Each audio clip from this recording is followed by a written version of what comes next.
morale, decrease recruitment, and potentially violate federal law. These initiatives spread divisive and exclusive ideologies in our federal government workplaces, and taxpayers are left footing the bill.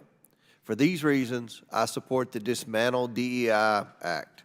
H.R. 8706 aims to repeal the federal DEI programs across the federal government. This bill prohibits funding for such programs and creates a new Civil Rights Act protection against requiring individuals to participate in such programs. The bill will lend legislative support to the incoming Trump administration's efforts to eradicate the Biden-Harris administration's entrenchment of leftist DEI policies in the executive branch. I urge my colleagues to support this necessary bill. I now recognize the ranking member for his statement on the bill. Thank you very much, Mr. Chairman, for recognizing me. I strongly oppose the so-called Dismantle DEI Act of 2024, and I confess that I'm really baffled as to where it's coming from or what it means. It directly overturns 5 or 6 different executive orders by President Biden.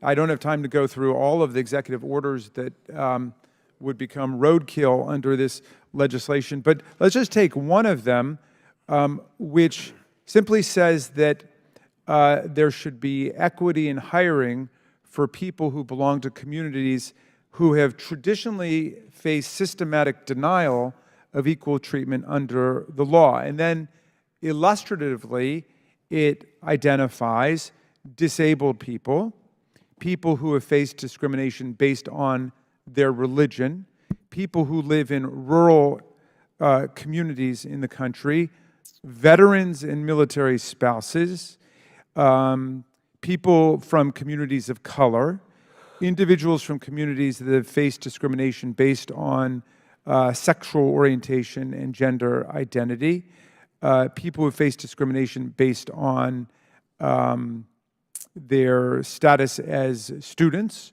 or not students, people who have limited English proficiency, and pregnant women, as well as people who face discrimination based on older age. Now look, the Biden-Harris administration, as you say, has made it a priority to bring in more veterans, military spouses, people living in rural communities, people who are parents, older Americans, people who have faced discrimination, and so on. That's because we're a lot stronger when we include everybody. That's what I understand these efforts are all about. A federal workforce that actually reflects the diversity of our country makes us stronger. And the largest employer in the United States has a responsibility to lead the way and to model what it means to be open to everybody. We know of our history where lots of the groups that I just mentioned were by law or by custom or simply by discrimination excluded from participation in the federal workforce. And we know that that's been true of African Americans. We know it's been true of Asian Americans. We know it's been true of Hispanic Americans. There's been discrimination against pregnant women, and so on. So all these executive orders do is to articulate a policy that's based on federal law now, because it's against the law to discriminate on the basis of all of those different categories that I mentioned. Now, that's my first serious objection I have looking at this legislation, which I don't believe we've had a hearing on. Please correct me if I'm wrong, but I don't think there's been a hearing on it. Here's my second major problem with it.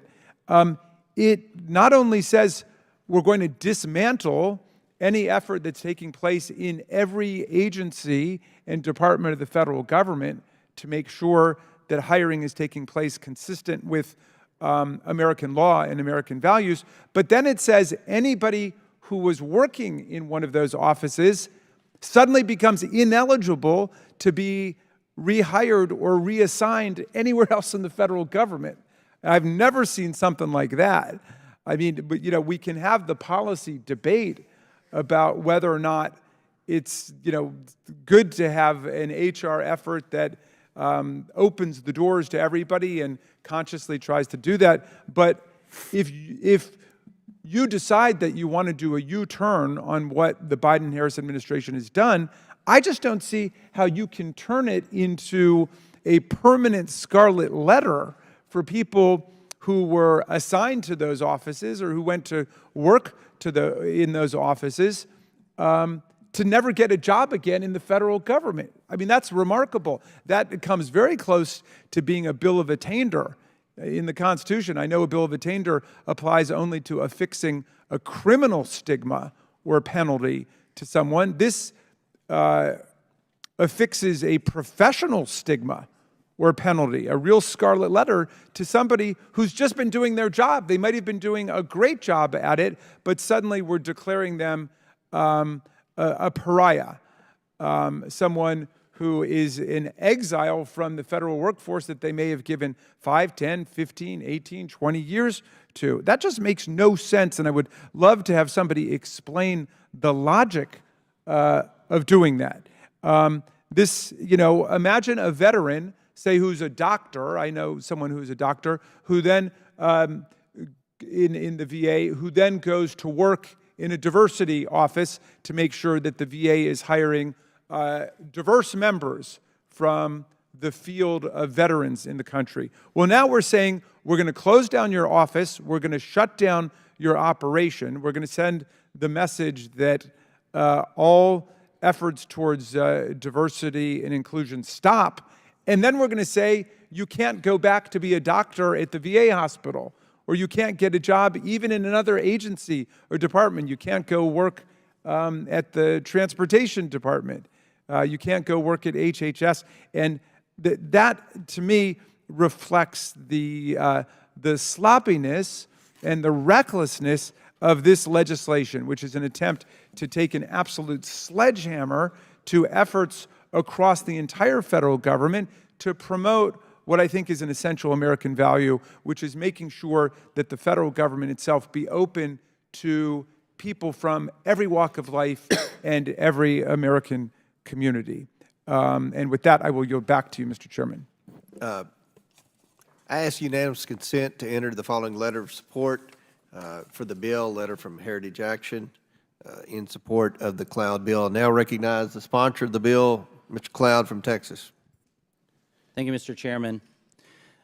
Diversity, equity, inclusion are three words that don't necessarily mean what we think they mean. And in spite of the altruistic motives of some of the purveyors of it, diversity, equity, inclusion, as it's been initiated in our federal government as an ideology, seeks to categorize individuals based on their immutable characteristics.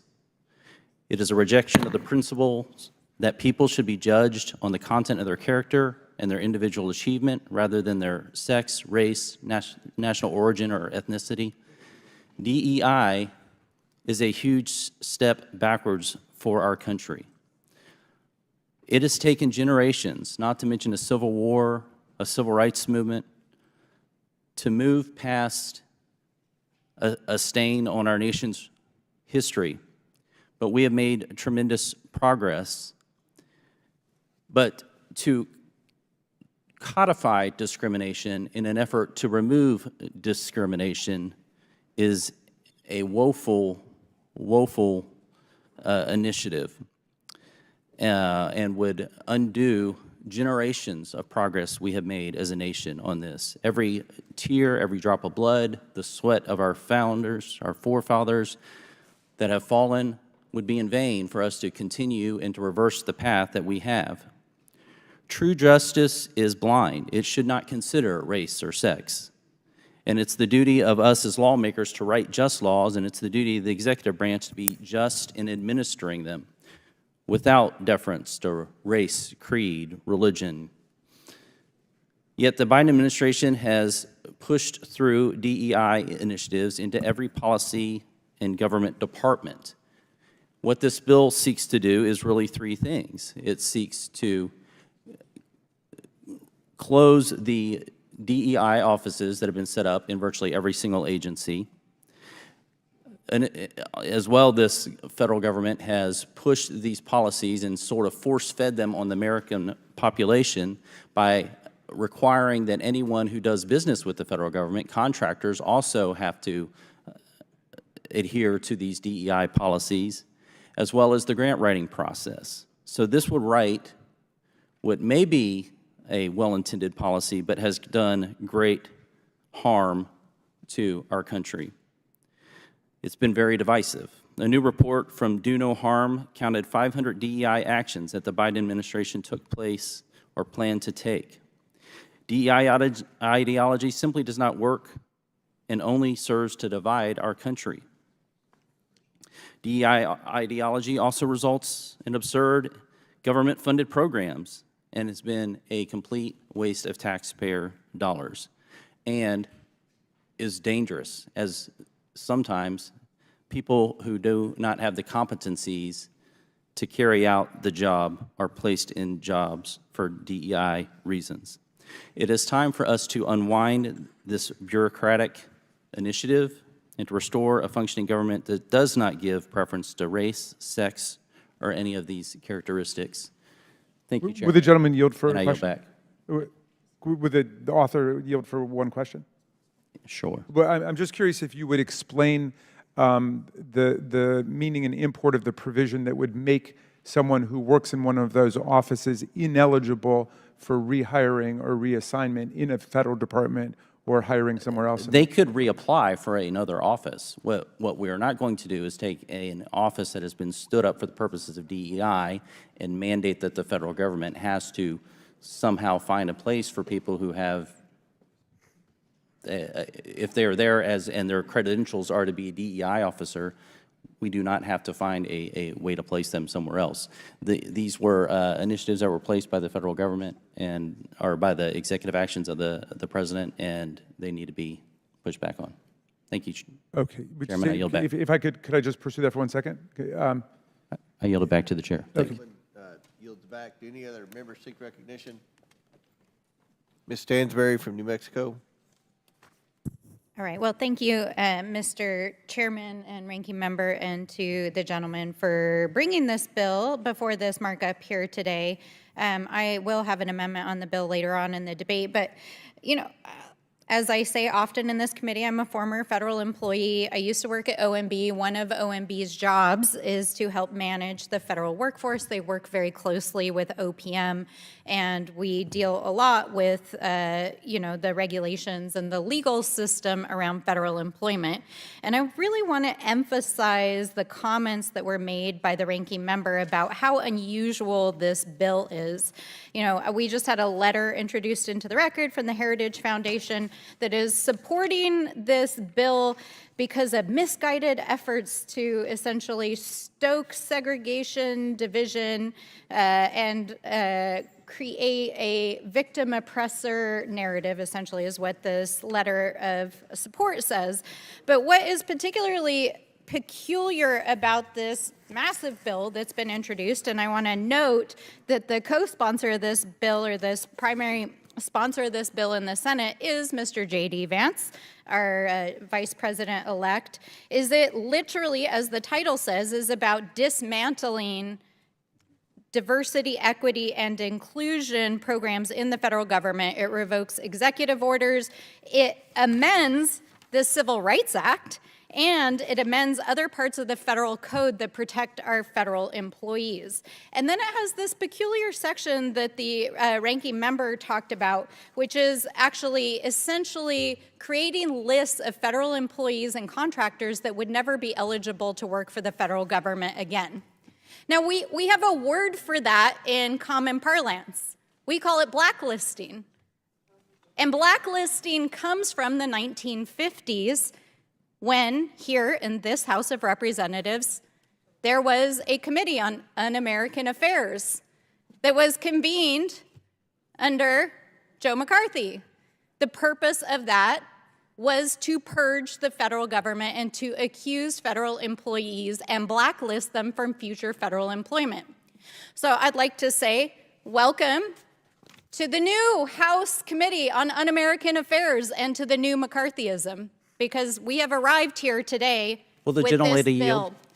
So let's talk about Will the what gentlelady yield? exactly is trying to be accomplished No? by this bill and by the upcoming administration, which the Vice President-elect is participating in here.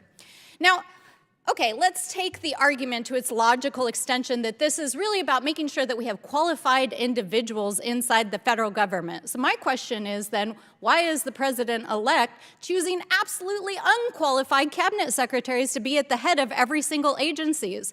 We've got now a worldwide wrestling executive who's going to run education. We've got a sexual predator who was about to have a bipartisan report released by the House of Representatives to be our AG. We've got a Fox News commentator who's going to run the military for us. So if my colleagues across the aisle want to talk about qualifications, they want to talk about efficiency, they want to talk about the federal workforce, then let's talk about it, because you're talking about putting into place leadership in these federal agencies who are absolutely unqualified, who are dangerous, and know nothing about the agencies that they're about to be appointed to lead. So this is not about qualifications. This is not about having a qualified federal workforce. This is about laying the ground for the purge that they plan on January 20th and in the days afterwards. And we know that because the very organization for whom the chairman just submitted this letter of support is the Heritage Foundation, who wrote Project 2025, which gave us the blueprint for the purge itself and what they are planning inside every single one of these agencies.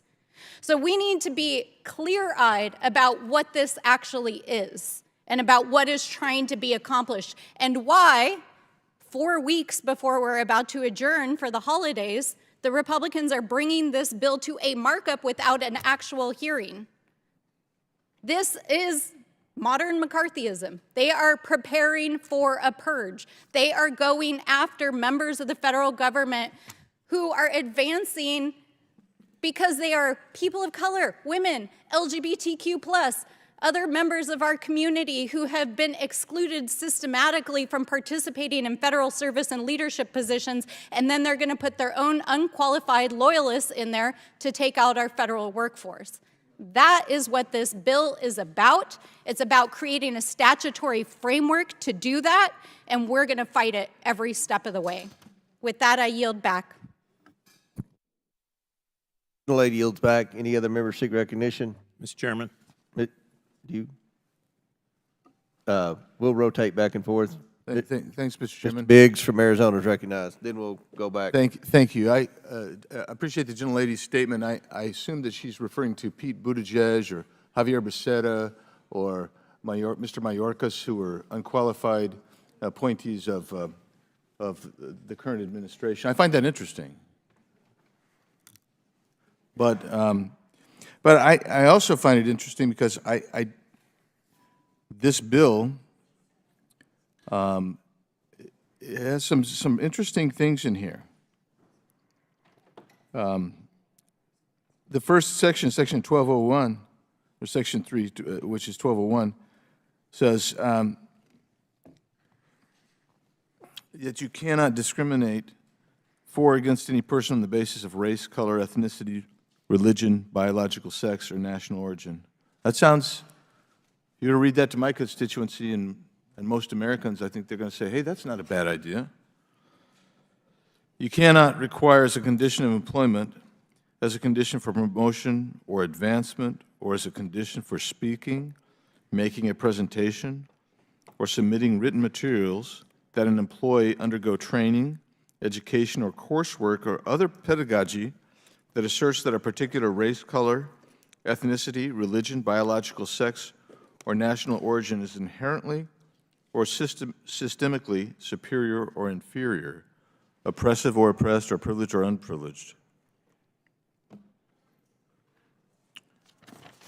I don't know. As we look at this, you can either celebrate moving together unitedly as the United States of America, we as a people, where we accept each other and try to move the country forward, or you can say, well, look, we're going to divide everybody. And that's what has happened under this administration through the codification of these executive orders. Oh, they haven't been codified, but through these executive orders, which are designed to actually separate instead of bring people together. That's a shame. And I respect that we have differences across the aisle on this issue, but I hope that one day we really will be a united country, united, and I think this bill is trying to make the point that systemically established these executive orders have done the exact opposite than that. So with that, Mr. Chairman, I'll yield to the gentleman from Texas if he needs the time. Thank you. There was an insinuation that this is McCarthyism, that it creates some sort of list. I would challenge the questioner to find that in the bill text. It is simply not there. The bill says that, and I will quote, that the head of a federal agency that closes or terminates or winds up a program or office under the paragraph shall undertake an appropriate reduction of force. So if we have stood up an agency for the purposes of DEI, that we will reduce that force load on our federal government for the same amount that it was at. It went on to say it may not transfer, reassign, redesignate any employer or contractor with a position or function that is eliminated. It does not prohibit anyone from reapplying for an office or using their background in another, their experience in another initiative or area of expertise in our federal government. It does not create a list of that employee or ban them from ever participating in government. It just says if we have created an agency for the purposes of DEI, we are going to reduce that office and not have it be a burden on the American people. If we hired people for the purpose of something that we are not going to be doing anymore, the public service, as we all know in our offices, is not a right. It is a privilege, and if there's a need for that office, then great, but being employed for the purposes of something doesn't automatically guarantee you continued employment in our federal government unless you're meeting a need that provides an ROI to the taxpayer, which this does not. Gentleman yields back. Who else seeks recognition? Mr. Garcia or Mfume? Yeah. Okay, Mfume. Thank you very much, Mr. Chairman. I'm going to stand in strong opposition to this, and I look forward to the larger debate both in the committee and certainly on the floor. I just think it's a bad way to go about trying to solve a problem. And, you know, when I look at this, I have to look through the lens of history in terms of how we got here. And so for me, historically, this really all found its weight in trying to deal with a very real American problem of discrimination and servitude. For me, this was about a race of people who had suffered, endured, and survived 2 centuries of slavery, oppression, deprivation, degradation, denial, and disprivilege. And so the culmination of the act of Congress on July 2nd, 1964, with President Johnson, was to put in place, once and for all, the gateway to that opportunity. And so that has put us on a course of evolution. This initially was about Black Americans. That umbrella opened over the years, and it went on to include other defected or affected groups, Latinos, the disabled, gay Americans, and I could go on and on and on. If this is all about President Biden's executive order, then I would strongly suggest that it ought to be a executive order that countermands that goes against it, if that's the goal you're trying to get to. However, stepping and wading into this as the Congress to now amend that 1964 Civil Rights Act sends the wrong message, whether intended or not, to most affected groups. And I can tell you it definitely sends the wrong message to black people in this country. I don't think that this is going to cure a situation that, quite frankly, has yet to be proven to me that it exists. And so if we follow the mandates of Project 2025, and if we are reducing force, threatening federal employees by changing Schedule F requirements, doing other things that put us on a slippery slope, I don't want to be a part of that. I really don't. And so I will fight this, and I will ask other members of this committee to fight it. Let the incoming administration do what it wants to do on this, but don't pull the United States Congress in to amending the 1964 Civil Rights Act in a way where all of these communities are going to be severely affected down the road. I just think it's bad policy. I don't believe it's insightful, and we're going to debate this over and over and over again because I don't think that too many minds on this side of the aisle are ever going to be changed.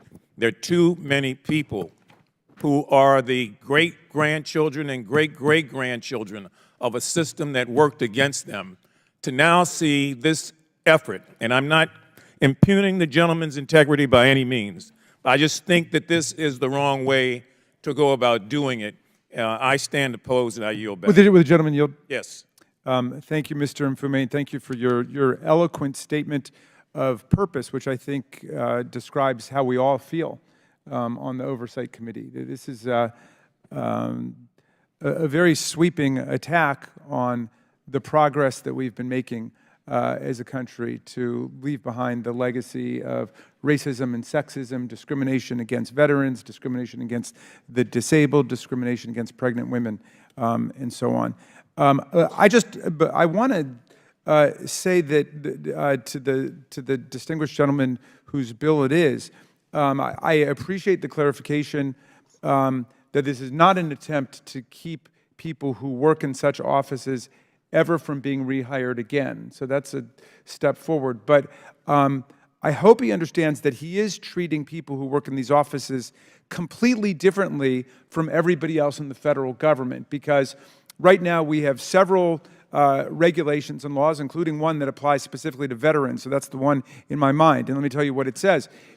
If a veteran's working for the federal government and the office closes that the person is in, then they have the ability to be reassigned to another office if they're qualified for the job, and if obviously the job has got to be legal. You're making jobs like that exist in a DEI office illegal now. So, but if there's another lawful position open, these people would not be able to be reassigned to them or be put into them simply because they had worked on diversity before. And that strikes me as a very radical statement, and I don't know anything like it in the civil service or the personnel law. And thank you for yielding, Mr. Mfume. I yield Thank back. you. And reclaiming my time, Mr. Chairman, I've got 3 unanimous consent requests for submission into the record. An official statement from the American Federation of Government Employees, of the AFL-CIO, an official statement from Mark Morial, the President and CEO of the nation's National Urban League, and an official statement of the Human Rights Campaign, all in stark opposition to the bill. Without objection, so ordered. Who else seeks recognition on the bill? Mr. Chairman. Is it, who, I can't even remember. Okay, Mr. Garcia. Thank you, Mr. Chairman. I'll get him next. I do agree with the comments that have been said from House Democrats on the committee. I wanted to say a few things. I think we all want our agencies to serve the American people as efficiently as possible. We want to make sure that our federal employees are the most qualified and dedicated people to our country and our government. When I was mayor of Long Beach for the last 8 years, I had a workforce of about 6,000 people, including an incredible police department, firefighters, an efficient port. And one thing that I'll tell you that folks in my community value about working in our city was that they were working with diverse personalities, diverse people, folks that they learned from, that they made their work better, and vice versa. And so we know that inclusive workplaces actually also retain and are ways to recruit top talent. And so this type of actions and this bill does exactly the opposite of that. And in fact, I believe we will recruit less qualified individuals when you start removing incentives for diversity and for creativity in the workplace. And clearly this bill has nothing to do with good government. There's no common sense. And unfortunately, it's about purging, in my opinion, Donald Trump's enemies. Now, if the majority wants to make sure that our government runs more efficiently, they should start, and certainly the president-elect should start by actually appointing qualified people to run these government agencies. I mean, the nominee so far has been quite embarrassing as we've heard them from the president-elect. I mean, you have a Fox News personality for defense secretary. You have RFK Jr., who doesn't believe in vaccines, for Health and Human Services. You have Tulsi Gabbard, who has praised dictators and essentially, in my opinion, is a Russian propagandist for our intelligence services. You have Matt Gaetz, who has been accused credibly of sexual misconduct and a bunch of other horrific actions. These are the people, by the way, who the incoming administration would actually bypass security clearances, FBI tests, yet many of these same managers that are in these current agencies are required to take those same exact tests and exams. And so I think this is incredibly hypocritical when there are same members of this committee who are praising those agency heads that are going to be coming in who have had little scrutiny, and yet they want to remove important programs around diversity, around supporting all people, around uplifting equality within our government. So I strongly oppose this bill. I think this is moving us completely backwards and quite frankly violates a lot of the progress that we've made in the civil rights era. And so with that, Mr. Chairman and our ranking member, I yield back. Chair now recognizes Mr. Higgins from Louisiana. Thank you, Mr. Chairman. To my colleagues on both sides of the aisle, I'm an original co-sponsor of this bill, and I've noted some of the comments here, and I believe we should take a step back and ask ourselves, you know, what do we seek in our republic regarding individual rights, liberties, and freedoms? I mean, do you believe in those core tenets of our republic or not? We have an opportunity before us with this bill to push back against it. The ranking member mentioned a sweeping attack. Yes, this is what we have suffered. We have suffered as a nation, a sweeping attack against equality. That's exactly what we're fighting against. Another colleague mentioned oppression and degradation. It's exactly what we're pushing back against. This is a bill that eliminates government-sponsored oppression of individual rights, liberties, and freedoms in the land of the free. Freedom of opportunity, not result. And reflected upon the gentleman's comments of our former colleague, former Representative Gaetz, he's not here to defend himself. So let me speak on his behalf for all Americans accused of any crime at any level. I refer you again to our Constitution. Every American has the right to be recognized as innocent until proven guilty. Representative Gaetz has certainly demonstrated that he is a brilliant litigator. He's represented the interests of his district, and his own principles will sometimes vary from mine. He and I have very different opinions about some things. He's a highly qualified and brilliant man. And to attack him with accusations by name in this committee is wrong. The man's not here to defend himself. So I support the bill, Mr. Chairman. It is quite simply a strong response to the oppression of our individual rights, liberties, and freedoms. as Americans, regardless of color or creed or political affiliation or where you stand upon the economic strata, what your background is or your heritage.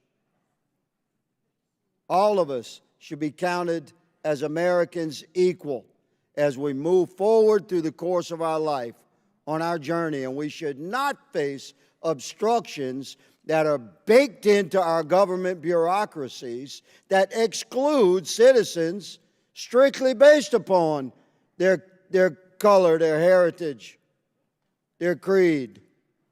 This removes those oppressions. Mr. Chairman, I yield to you, good sir, to balance of my time.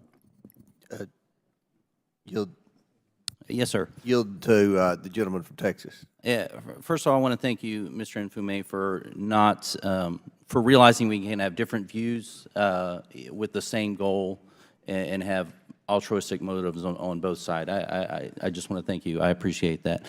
Our founding documents talked about having a nation where we recognize that all people were created equal.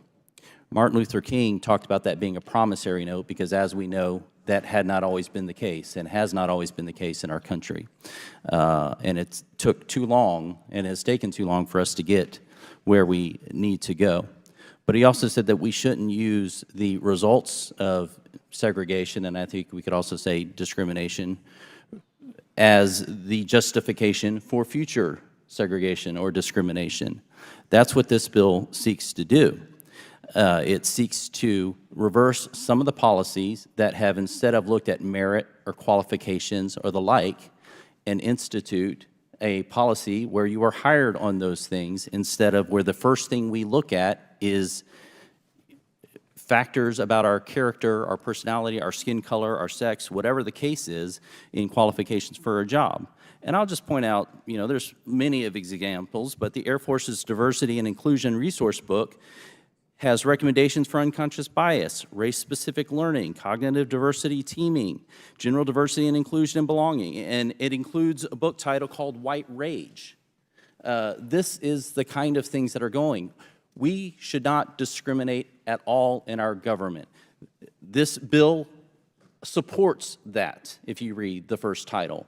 And we just do not want to go down the path where we've spent decades and literally generations moving away from these sort of discriminatory practices.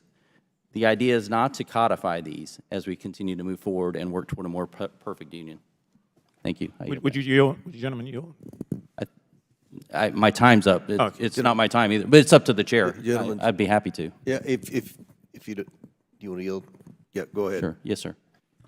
Would the gentleman agree that what this bill does, in essence, is to come up with a new definition for discrimination? I do not agree. Well, then if we use the old definition, the bill is way out of line, in my opinion. And the notion about government-sponsored oppression, which my colleague from Louisiana talked about, for me, government-sponsored oppression was the Black Codes.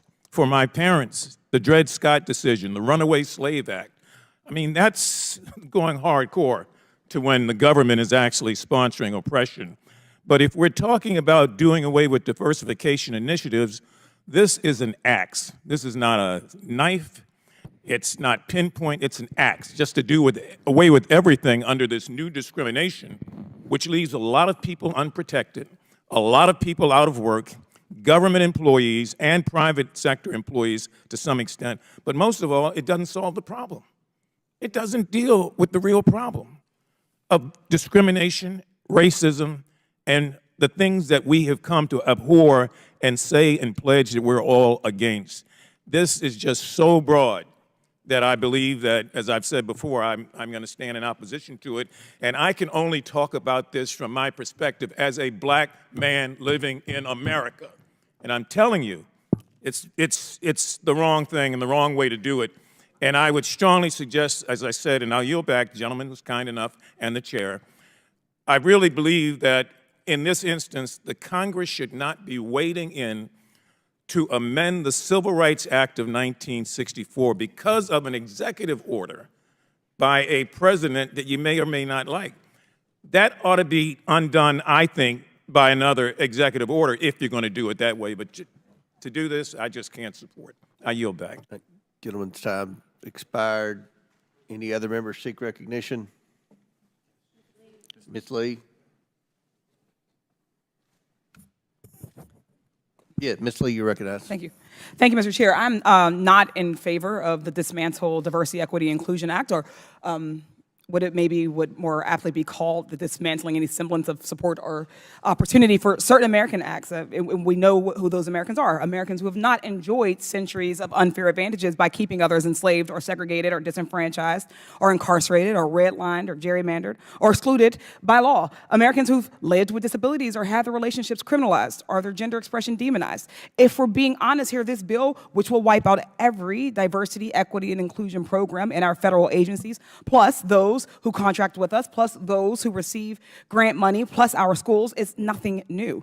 This is just the final piece of a decades-long obsession with targeting and dismantling anything that might give marginalized people a fair shot, including DEI programs, which honestly started the second the Civil Rights Act passed. Policies like affirmative action and diversity, equity, inclusion are the closest things we've had to the mythical bootstraps that some of my colleagues insist historically and currently harmed communities need to pick themselves up by.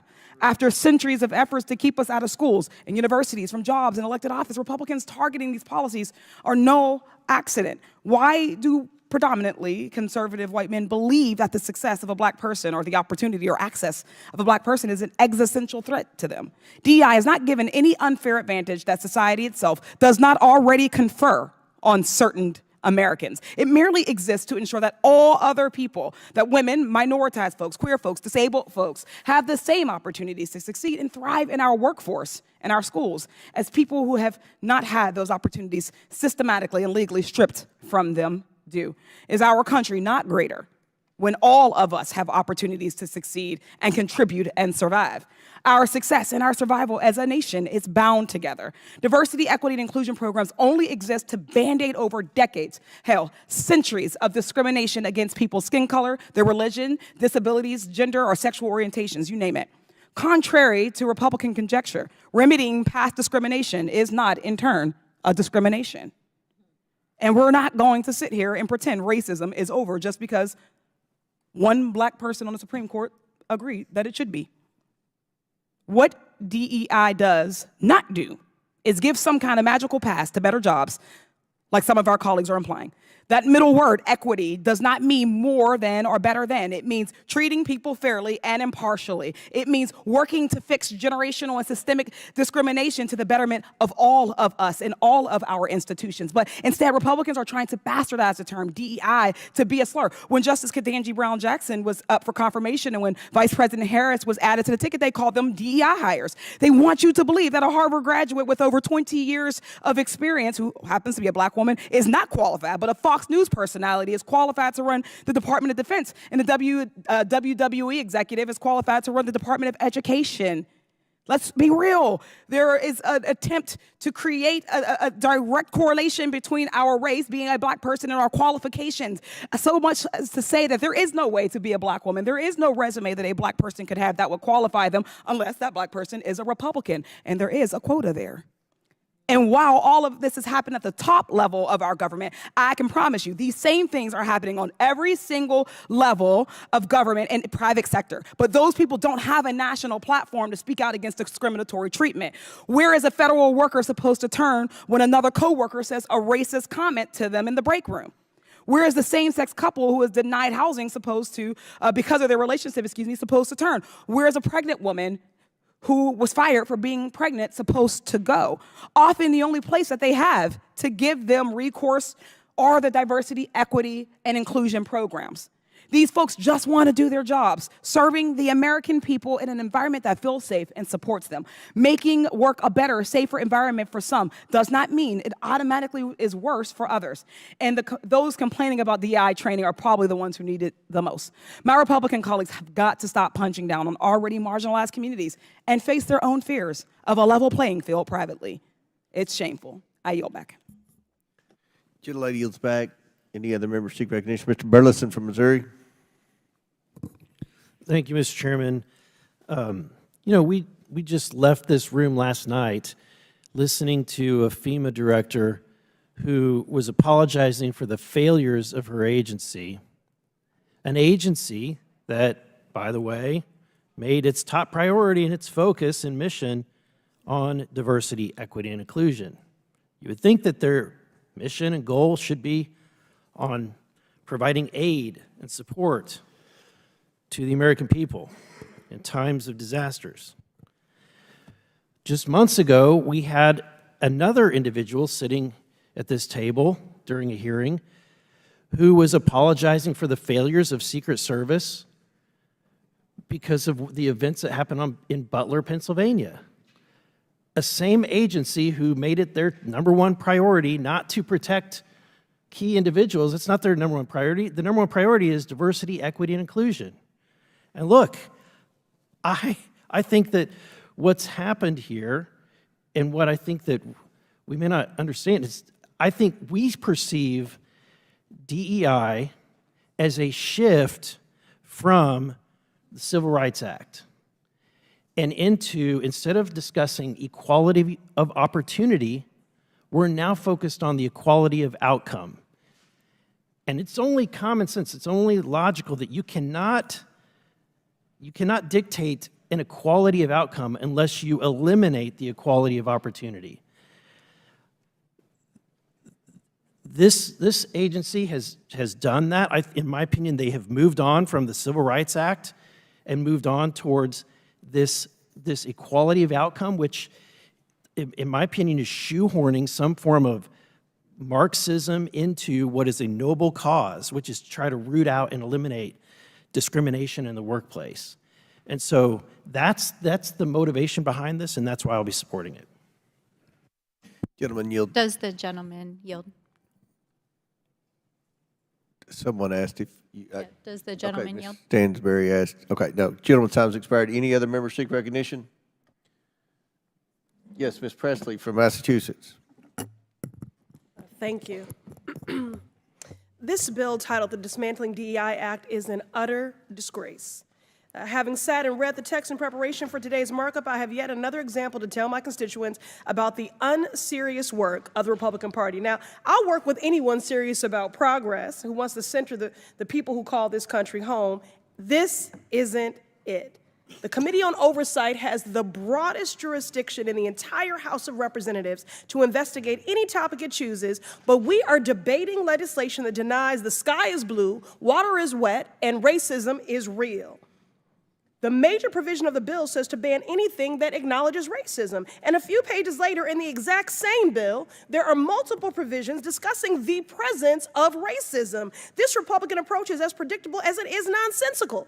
On one hand, they're saying that racism does not exist.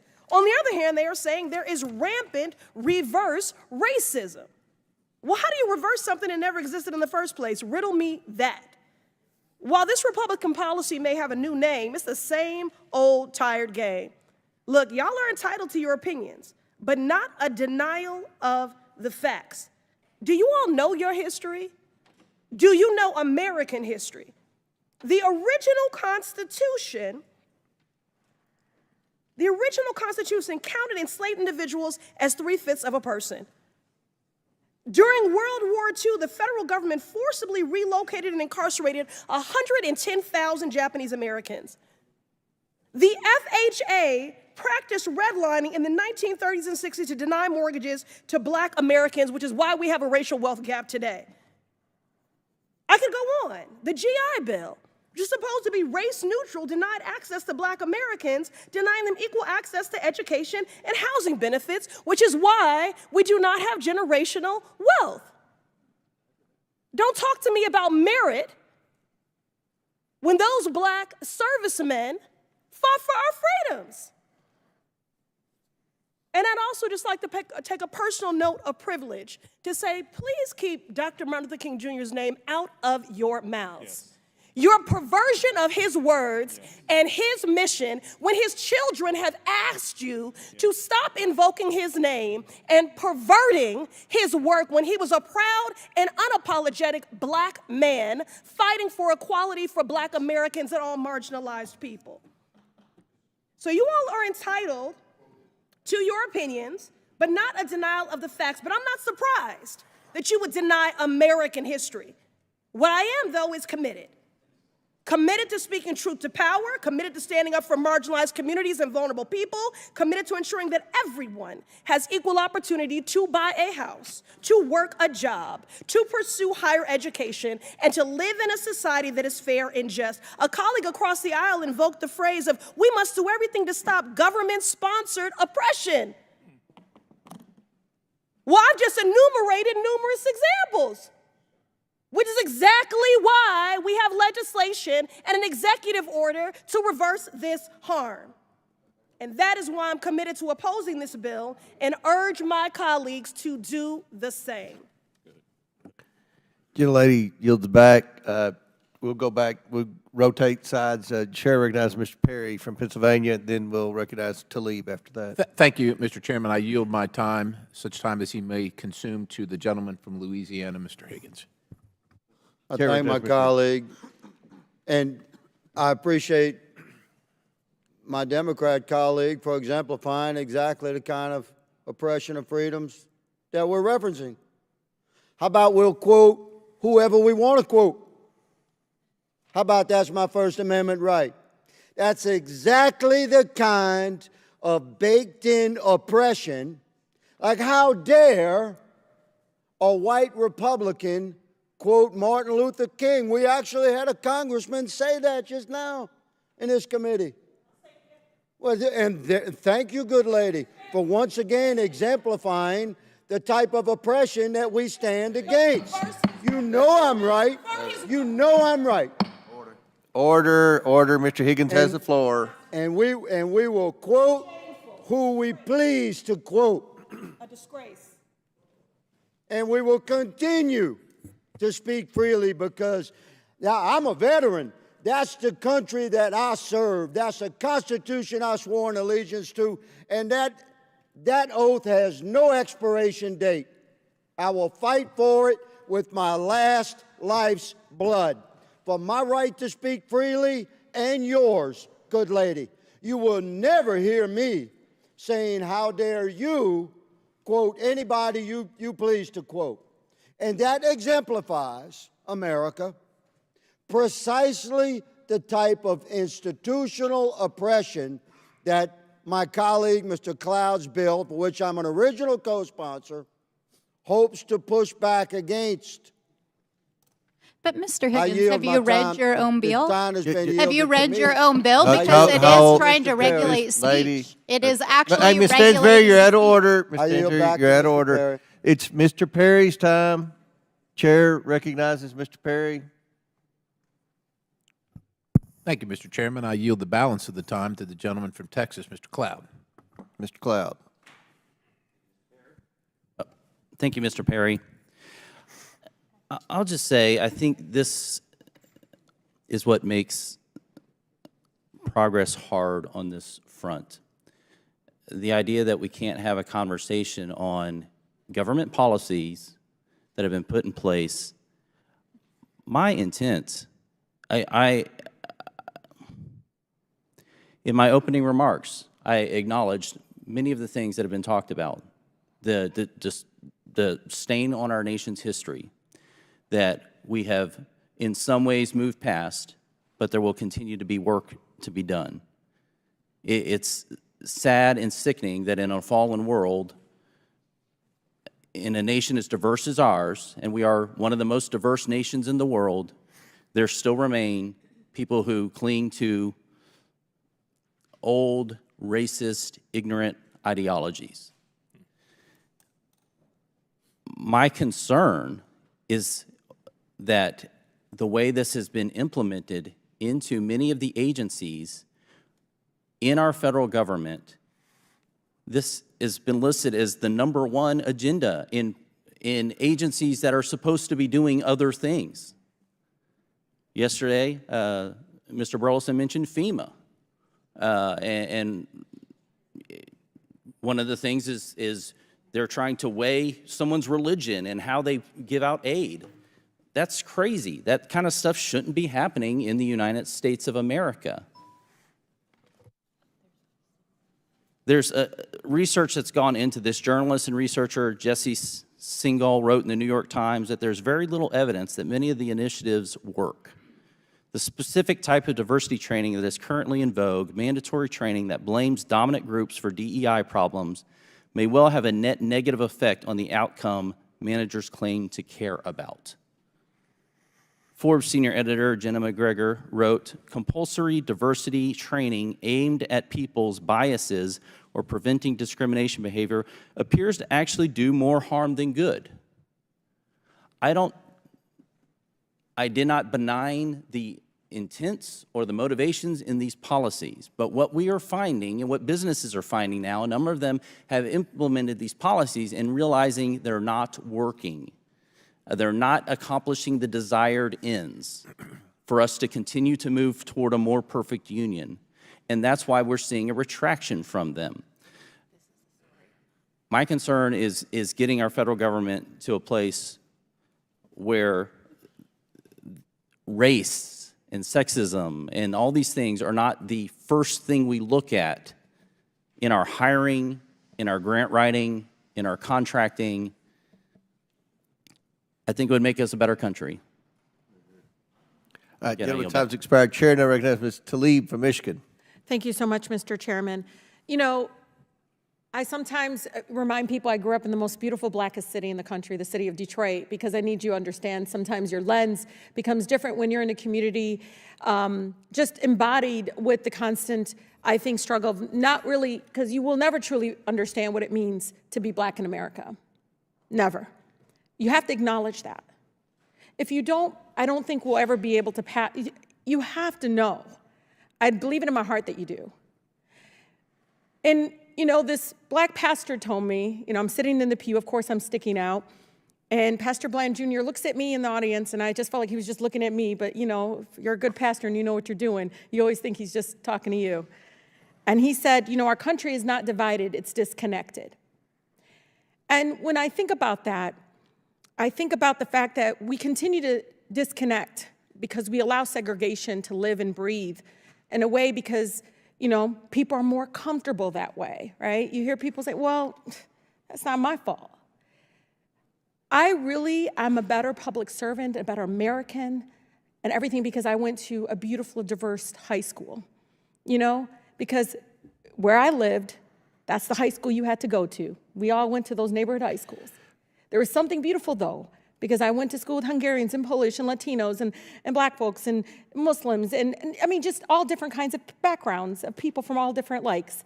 And it was something I think that many of our neighbors across the country will never, ever really experience, and I think it keeps us divided.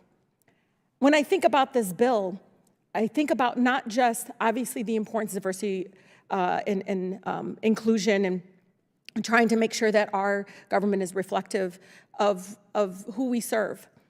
But many of the people we hire, it's also their lived experience.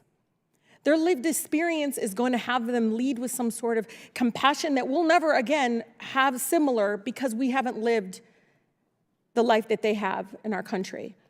And I'm not just talking, I'm talking about all different backgrounds. And I just feel like we're in here talking about this in a way that I feel like is just going to continue to divide us. And the acknowledgement that everything's okay. There's no way you haven't been in spaces where you hear it.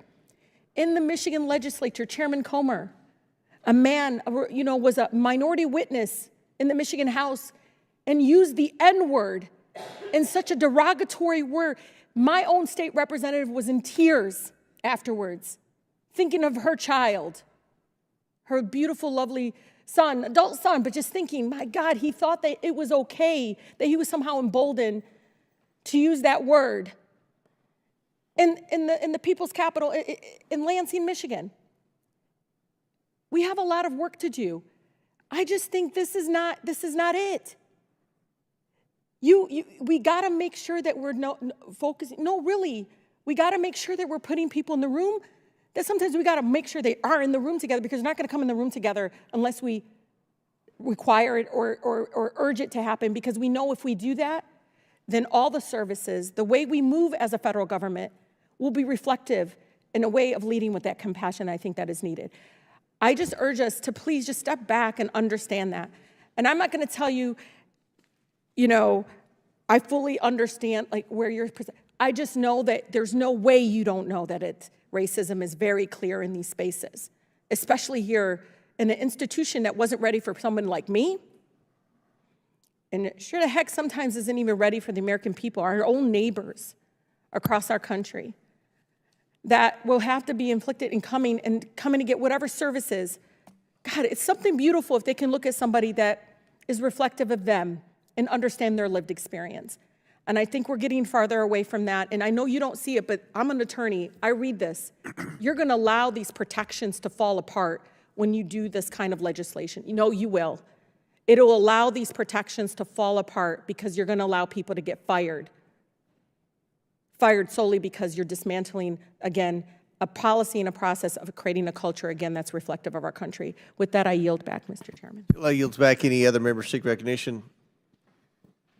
Which one do you want, Crockett or Moskowitz? I think Frost and Frost. I'm going by Mr. Raskin.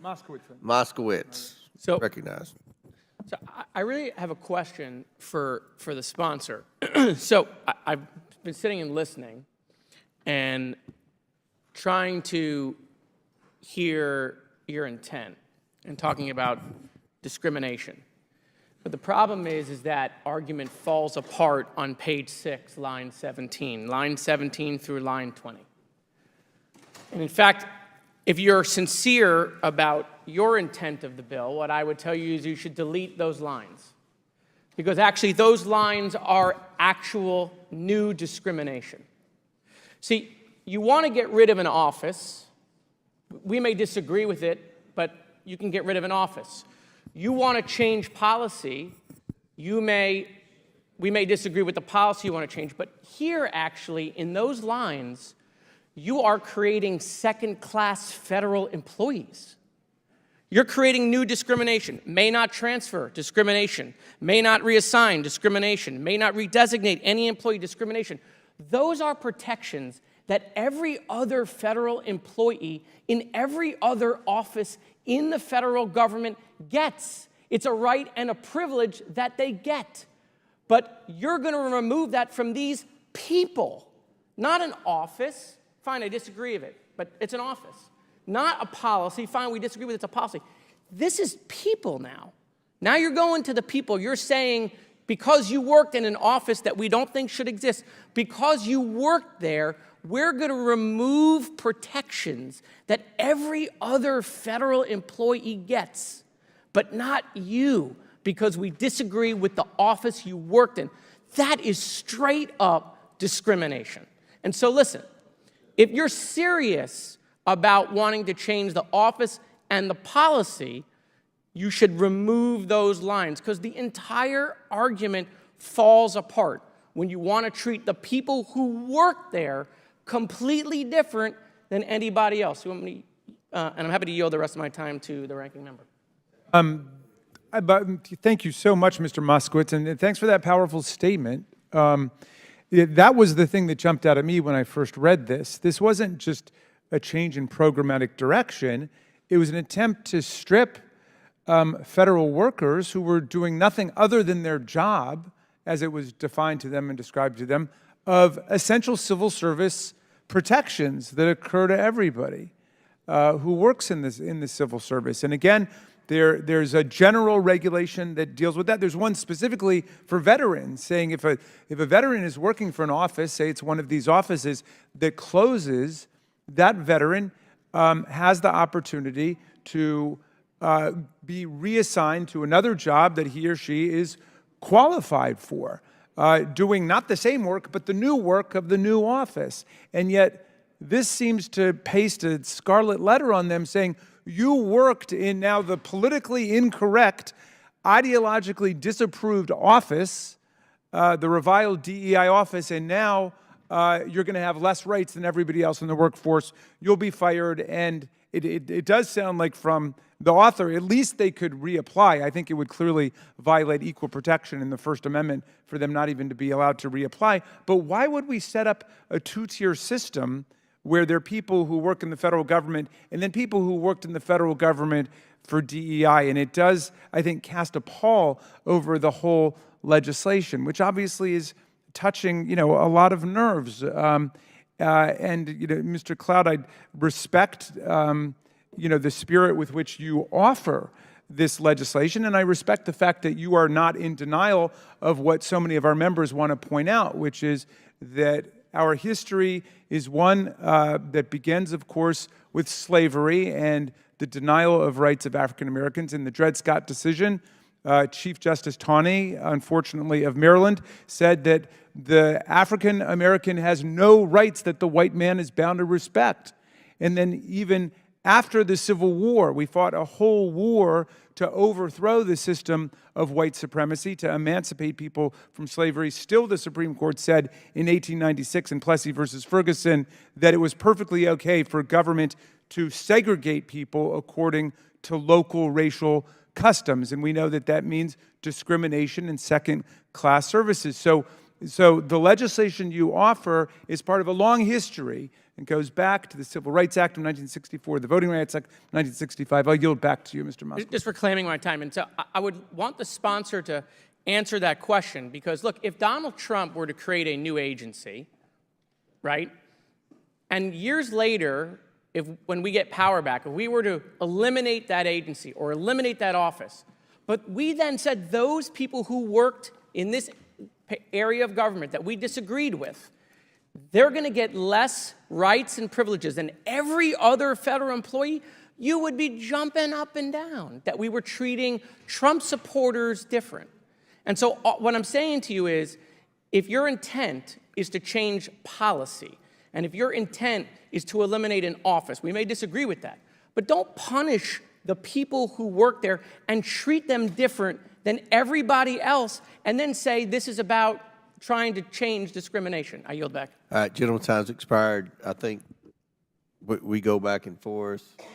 Do you want me to answer? If you want to answer the question, feel free. Sure. The first thing I would say is sometimes in Washington, and this is a bipartisan issue, we can tend to think that the American people exist to support the federal bureaucracy. I do not adhere to that belief. I think the bureaucracy exists to serve the American people. Having said that, we do want our federal workforce treated right and properly and justly. I would point out that this legislation does what it upholds the Civil Rights Act. The first title it goes through and virtually says the same definitions about what discrimination is. The reason and the intent behind that is, and I'll give you one example, the Department of Health and Human Services currently has 294 DEI employees costing the federal taxpayer about $38.7 million in taxpayer funds. Now, we can debate whether we think the program or the office has merit. My viewpoint is that for all what the altruistic purposes may have been, as some of the quotes and studies I've read, it's having even an adverse effect at best, or at best it's having a negligent effect and possibly having an adverse effect toward the stated goals. So having said that, I'm thinking, okay, in the example of HHS, we have a $38 million office that is actually having an adverse effect, and that $38 million burden shouldn't be on the American taxpayer. That's how my calculus is working. I did not, Mr. Garcia, I wish he was here because he made the comment that we were trying to get rid of DEI officers because we were going after Mr. Trump's enemies. His words, not mine. I did not view DEI officers as Mr. Trump's enemies. That was a new idea to me, a new concept that apparently he thinks that DEI officers are Mr. Trump's enemy. I think that would be an issue if they were. I didn't think that they were. But having said that, you know, if you wanted to offer an amendment and that would help you get to support of this bill. If you thought that would make the difference, That's the First Amendment coming. That's my amendment. okay. So we can get there. And if it passes, will you vote for it? But I'm definitely voting for the amendment. I'm introducing I mean, for the bill. Oh, well, I'll have to look and see what happens to your bill. There are more amendments coming. Ms. Crockett, is she next? Yep. Okay, Ms. Crockett. So many of you know that I practice law, but some of you don't realize that I actually was a business major out of Rhodes College in Memphis, Tennessee. And the emphasis that I got in my business degree was on finance. And as I traveled the country campaigning this election cycle, one of the things that I talked about was this idea that in finance, we always promote this idea of diversity. If you know anything about a portfolio, the one thing that you want to do is make sure that it's as diverse as possible, because at times certain stocks will perform better than others, and they will exemplify various strengths and weaknesses. And together, a diverse portfolio is usually what any good finance person would promote. They wouldn't promote that you solely invest in vanilla wafers, believing that that is going to be the strongest portfolio, but instead they may want to add some chocolate cake and some Twinkies into the mix to make sure that we have the best portfolio, because there will be different preferences by different people, and again, there will be different strengths. But as I sit here and I think about what we say and what I'm hearing as it relates to diversity when it comes to anything outside of making money, and to be clear, we are losing GDP every time we try to push back on this idea of diversity, because all of us bring something different to the table. But you consistently said over and over the word oppression, and every time that you said it, it was almost as if I was hearing nails on a chalkboard, because it seems like you don't understand the definition of oppression, and I'd ask you to just refer to Google to help you out. Oppression is the prolonged, cruel, or unjust treatment or control. That is the definition of oppression. And so as I sit here as a black woman who practiced civil rights, let me tell you, the reason that my colleagues wanted to make sure you understood the same black history that your side of the aisle wants to delete out of classrooms is because you can then misuse words like oppression. There has been no oppression for the white man in this country. You tell me which white men were dragged out of their homes. You tell me which one of them got dragged all the way across an ocean and told that you are going to go and work. We are going to steal your wives. We are going to rape your wives. That didn't happen. That is oppression. We didn't ask to be here. We not the same migrants that y'all constantly come up against.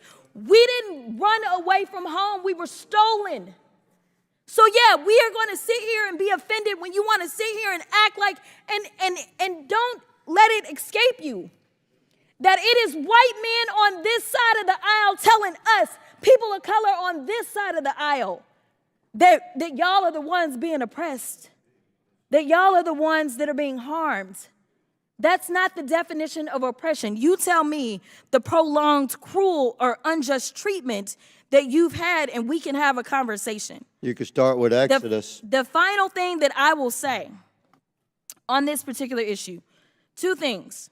There is an article from The Guardian, and it is a little old. It's from 2021, so I apologize. But it said that back then, just 3 years ago, white men represent 30% of the population, but 62% of office holders. These are the issues that we are constantly looking at and recognizing and trying to say, is this just? I can't even tell you how many white men have served in this chamber, but I can tell you that I am only the 55th black woman to be elected to Congress. And so when you want to talk about history and pretend as if it was so long ago, it wasn't. Because again, I am just number 55. Finally, when we start to talk about what do these numbers do as we're trying to say the diversity, equity, and inclusion is the problem, the reality is that when it comes to financial performance, companies with more diverse workforces are more likely to outperform their competitors. Companies in the top quartile for racial diversity are 35% more likely to outperform their peers on profitability. Companies with diverse executive teams are 25% more likely to generate greater profits. Diverse companies earn 2.5 times higher cash flow per employee. Diversity works. And until you can show me data that says otherwise, I think that we need to go back to being a country that listens to experts and gets out of our feelings and recognizes, again, that racism is real in this country, and until we stop pretending that it's not, we will not solve the problems that we are consistently facing, and that will bring real unity that we seek when we're looking for a more perfect union. Does any other member seek recognition? Seeing not, or do you, okay. Seeing not, what are we doing? For what purpose does the ranking member seek recognition? I have an amendment at the desk, Mr. Chairman. Reserve a point of order. State your point. I'll reserve a point of order. Okay, yes. The clerk will distribute the amendment to all members. The committee will suspend while we distribute the amendment.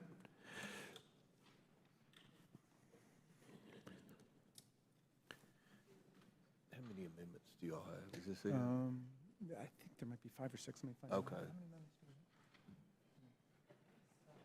Like 5.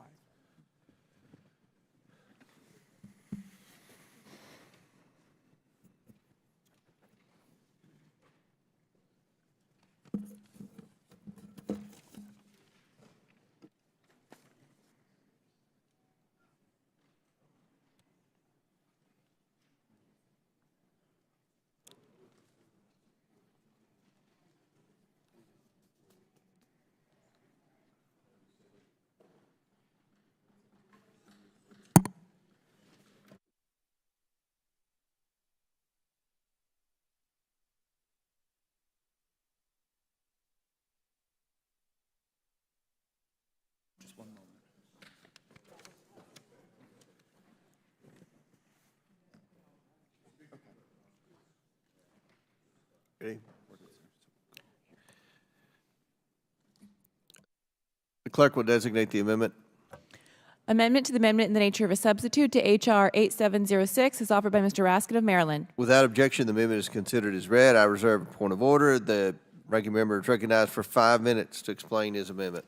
Thank you very much, Mr. Chairman. This has been an edifying, if often heated conversation we're having today, and I think it's actually befitting. The First Amendment and the Speech and Debate Clause, we are the world's greatest multiracial, multi-ethnic, multi-religious constitutional democracy. And it's not easy. The far more common destiny for countries with different ethnic and racial groups is one of tribal violence and racial apartheid and ceaseless ethnic conflict. So we're getting there. And we have different approaches to how to do it. Some of our colleagues have somewhat dabbled in the language of race silence now, not talking about the past, not talking about what we've gone through, and everything will be all right. Well, that was definitely not the position of the radical Republicans who led us through the Civil War and the Reconstruction period. They passed all kinds of race-conscious legislation in the Reconstruction period. They passed the Freedmen's Bureau with the explicit provision of resources for the purposes of transfer to the recently emancipated black population. The radical Republicans led Congress in passing legislation to establish schools for black people, not integrated schools, but schools for black children, explicitly race-conscious, because they understood that the meaning of the 14th Amendment and equal protection and the Reconstruction legislation was not just to create some sterile notion of colorblindness, which was not in the 14th Amendment or any of the debates about it. It was to actually help people get up after centuries of oppression, as my colleagues have described it, after centuries of violence and dispossession and legalized slavery and subjugation and control. So we have a difference now, I think, substantively about whether it's best to deliberately and consciously open government up, and not just to black people and Latino people, but open it up to other people who've been traditionally left out, including veterans, including people in rural areas. Your legislation would overturn all the executive orders that deliberately try to get the government just to think about getting applicants in the door who come from traditionally disfavored and discriminated against communities. But we understand, all right, we've got an honest difference of opinion about that. But I want to go back to what Mr. Moskowitz was saying, which is even if we disagree about the validity or the utility of these programs, and we think that they've been very successful in terms of opening the government up to the whole country and being very effective and productive for America. But even if we disagree about that, and we're going to change the program, this language is intolerable, which says that people who've worked in those programs have lesser rights than anybody else who's worked for the people of the United States in our federal government. So my amendment would lift the bill's egregious ban on transferring, redesignating, or reassigning employees who work in one of these offices that gets eliminated by the bill. In other words, if we eliminate this language, we treat them like any other federal worker whose job has been eliminated by virtue of federal action. So I think that sends a far better statement about the motivations and the purposes of this legislation, and I think this is one that everybody should be able to agree to. And with that, I submit it to the wisdom of the committee. Mr. Chairman, I yield back. Gentleman yields back.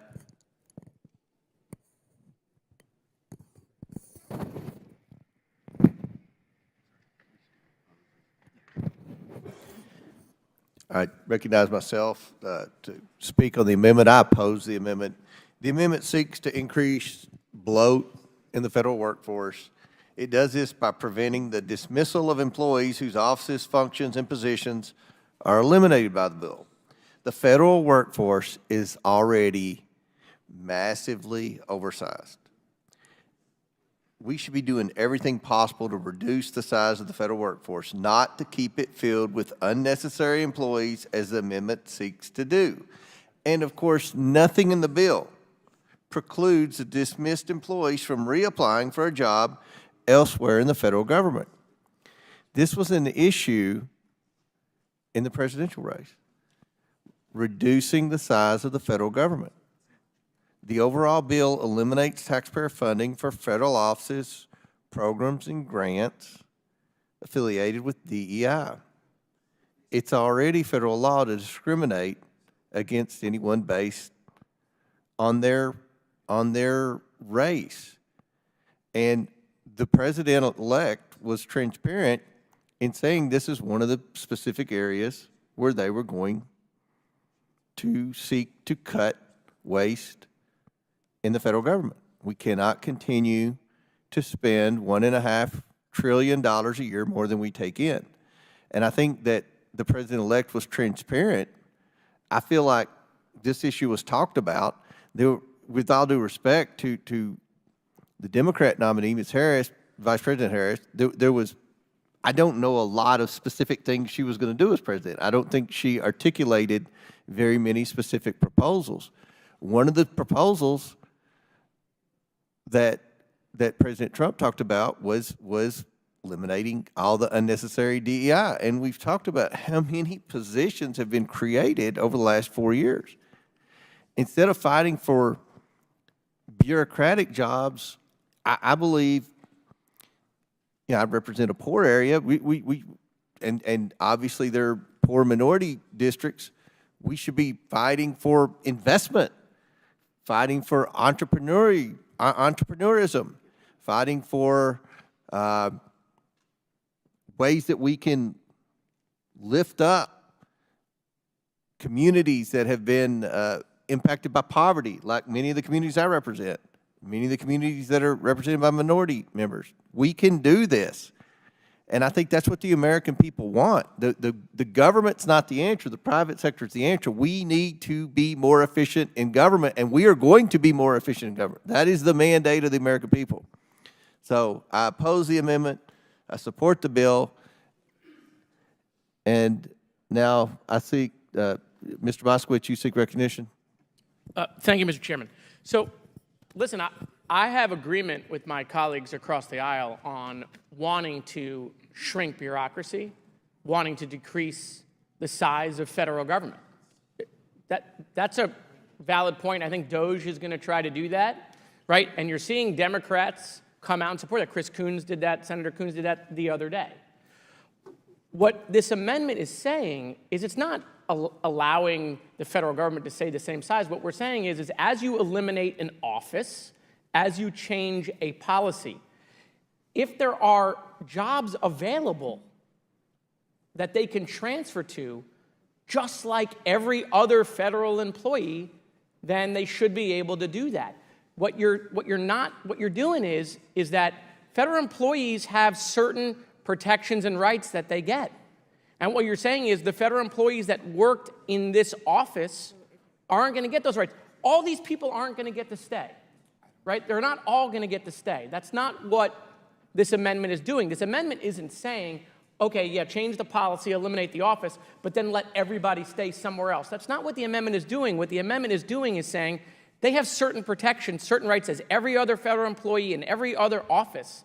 And what you're saying is because you worked there, you're not going to get those protections. I'm telling you, it is very dangerous, and I can guarantee you the favor will be returned, because that's how this place works, right? You didn't like the other day that Trump houses were skipped in FEMA. I agree with you. It was unacceptable. They were specifically given less rights and privileges and available federal help because they supported the president. If Trump creates an office that later gets removed, those people who worked in that office should not get less protection. They shouldn't. But that's what you're now saying. You're now saying where we have political differences and policy differences, if you work in that office of political difference and policy difference, you're not going to be treated like every other federal employee. So it's not about keeping the federal government the same size. Don't mix the message here, because I'm with you on that. But I really think you should take the ranking member's amendment. It really doesn't change your bill. It just doesn't allow a new precedent to be started that we're creating different classes of federal employees. Will the gentleman yield for a brief response? Sure. It's your time, correct? It is. Thank you. I think the gentleman from Florida, Mr. Moskowitz, made valid points earlier. He makes valid points now. And having read the sections and sentence that Mr. Moskowitz has referenced, very specifically on page 6, paragraph 2 says no reassignment.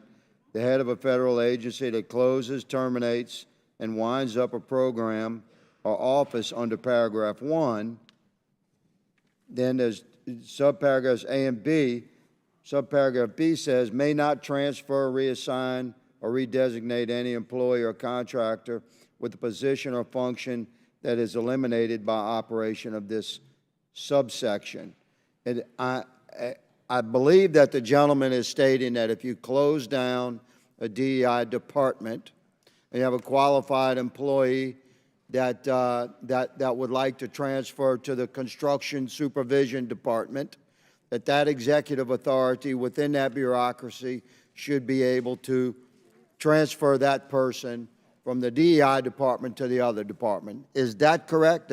If that job were available. If that job was available, yes. That would be a right that every other federal employee would have. I concur with that concept, but the ranking member's amendment is far more broad. So I'm going to oppose the ranking member's amendment because it eliminates the entire section of 101. But if you were to offer an amendment, specifically what we're describing, I would support that amendment. I yield. Everybody yield back. Any other member seek recognition? Mr. Gett, Mr. Well, we was Moskowitz, now Mr. Cloud. Okay, Ms. Stansberry. All right, thank you so much, Mr. Chairman. I want to rise in support of the amendment and reiterate, but also explicate a little bit on this concept. So, you know, you learn a lot about a bill not only by what it says, but by what it doesn't say. So if the explicit purpose of this bill, like we're just going to take your logical argument here, is to do away with these DEI offices, which you believe are not necessary, which obviously we disagree with on the premise, then why not just be silent about what happens to federal employees that are involved in these offices? But the bill is not silent about them. The bill includes these phrases that the ranking member's amendment is striking because literally the bill has punitive outcomes for employees that work in these offices. And that is what this amendment is trying to strike, is the punitive measures that are put into place. I know that we've already read pieces of this, but one of the sections that it would strike says no reassignment. So the heads of a federal agency that closes, terminates, blah, blah, blah, may not transfer, reassign, or redesignate an employee or contractor. So if this was just like, okay, we're going to shut these offices down, there's no reason to have punitive language to the employees that would work in these offices. But it doesn't just state it once, it states it twice in the bill. And that's why we're invoking McCarthyism, these blacklists. Like, these are folks who are being penalized for working in offices that deal with anything doing with diversity and helping work with our federal workforce to address these issues. So that is what the amendment is trying to achieve. I also want to just take a moment while we're on this topic, is almost all of the discussion today has been about the first several sections of the bill and basically the federal workforce. But if the stated purpose of this bill was really just about like, oh, we're going to, change the way the federal government does its DEI stuff, then why on earth does this bill include sections at the end that is tinkering with the entire financial sector? This bill has language in it that says that publicly traded companies on the stock market cannot use diversity as a measure of their boards. And it also says that stockbrokers and licensed folks who work in our financial system cannot engage with that. In addition to that, there's multiple sections in this bill that prohibit federal funding, whether it's grant money or it's money that would go to federal contractors who even discuss diversity.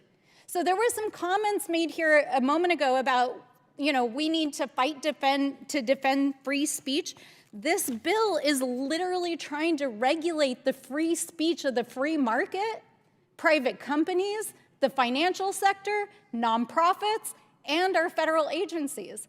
So I appreciate the intent of trying to maybe make the federal workforce more streamlined if I was to give the benefit of the doubt to this. But this is a wholesale effort to basically do away with every initiative that has made it possible for women, people of color, and LGBTQ people to participate in the federal government, our financial sector, the military, nonprofits, and in the services that our federal government provides. So I find it laughable that we would even entertain the premise of it. I yield to the gentleman. Thank you. Thank you for yielding. Just going to go back to my point and conversation with Representative Higgins.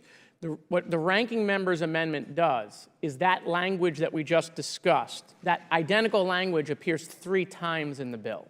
It's not just there once. I pointed it out once, but it's there verbatim 3 times. So it just eliminates the identical language in the 3 places it's in the bill. It's in the bill 5 times. I stand corrected. It's in the bill 5 times. But it eliminates the identical language. And let me just again go back. You guys won the White House. You're going to be in charge of this. You're going to be the one deciding if they get to transfer to a job. It's going to be Trump people who will get to approve that. All we're saying is don't make them second-class federal employees. Don't create a new subsect of federal-class employee. That's what we're saying to you. Your bill is going to move out of this committee, but this is a weakness in your bill. Any other members seek recognition? I yield back. Yes, Chairman. Mr. Cloud. First of all, I just wanted to thank the ranking member for your kind and generous acknowledgement of history and what Republicans have done in the past to work on this issue. I had thought to bring that up because there's been allegations like we would not want history taught in schools. I would actually want all of history taught in schools. You know, I don't view this as I realize it has political undertones. I think this is an issue of the human condition and heart that needs to be addressed more than a political one, although I'm not ambivalent to the political undertones there. But anyway, in an effort to not raise the temperature, I had not brought that up, but I appreciate you bringing that up and acknowledging that. I also appreciate the intent and what you're stating on the federal workforce. I would be happy to work with you on that. I do think that this amendment goes beyond that on the reassignment provision. If this were, for example, to be the last line of this amendment, strike section 502A2, that would be something I could support. But in its current state, and again, we did not get an advance copy of this, so we're dissecting this live, but it seems to also prohibit the reduction in force, which if we have agencies, if we have workforce that, again, are not required by the American people, I don't think that federal workforce should be discriminated because they worked in a certain agency. In the same way, I don't think that the American people who, while I appreciate the federal government, my first allegiance is always going to be to the American people, I don't think the federal or the American people should have to have the burden of hiring and funding someone just for the sake of them getting preference and priority in transferring. So if we could limit it to that, you know, I could accept that, or we could work. I'd be happy to work with you, but in its current state, I would have to oppose the amendment. Would the gentleman yield? Yes, sir. Yeah, but thank you kindly for the offer. I see what you mean about the language about closing and terminating and undertaking appropriate reduction in force. Of course, if that language is gone, still the whole operative meaning of the bill is to close the program and the office. But you know, that's language that could presumably be, you know, preserved or put someplace else. But what we're talking about is just the impact on federal workers who've done nothing wrong other than their jobs. Presumably, if they did something wrong, they could be terminated for those reasons. But those people, they're not guaranteed a job, but they should have the same opportunities as other federal workers potentially to be transferred or reassigned to another lawful purpose. What you're creating here with the legislation is a statement that this is no longer a lawful purpose to be engaged in various activities you've enumerated. So I'm happy to work with you on that. I don't think it's necessary to say that the workforce can be reduced, because obviously it will be if the program's closed. But no problem there. Happy to yield back. Any other members seek recognition? Seeing none. The question is on the amendment offered by Mr. Raskin from Maryland. All those in favor signify by saying aye. Aye. All those opposed signify by saying no. No. In the opinion of the chair, the noes have it, and the amendment is not agreed to. The question is now. Could I just seek a roll call vote on that, Mr. Chairman? Okay. A recorded vote is ordered as previously announced. Further proceedings on the question will be postponed. Do any other members wish to speak? Ms. Presley. Mr. Chairman, I have an amendment at the desk. have the clerk will distribute the amendment to all members. We will pause so that members have a chance to read the amendment.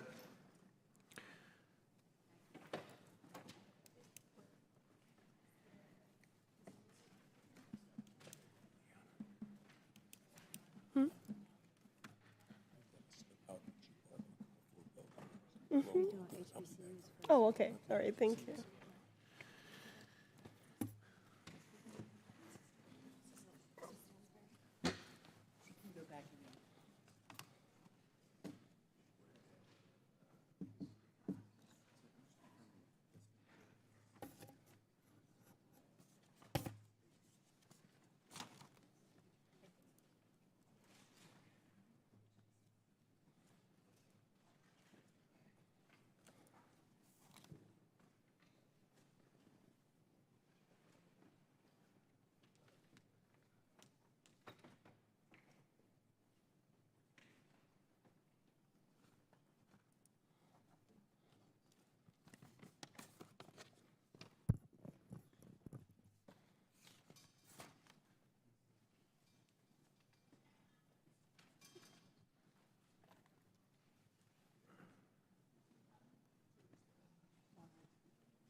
Amendment to the amendment in the nature of a substitute to H.R. 8706, as offered by Ms. Presley of Massachusetts. I reserve a point of order. The gentleman from Arizona reserves a point of order. Without objection, the amendment is considered as read. Ms. Presley from Massachusetts is recognized for 5 minutes. My amendment is straightforward, Mr. Chair. The text of it reads, quote, on page 30, line 22, application to HBCUs. Nothing in this section shall be construed to prevent the maintenance and funding of historically black colleges and universities, end quote. This amendment would exempt HBCUs from the federal ban that this bill places on funding for institutions that acknowledge racial oppression. As everyone on this committee can read, this bill prohibits funding for DEI practices, and it defines prohibited DEI practices very broadly, including banning the acknowledgement of racial oppression. Thus, for Title IV of this bill, it bans any organization that recognizes racial oppression from receiving grant funding.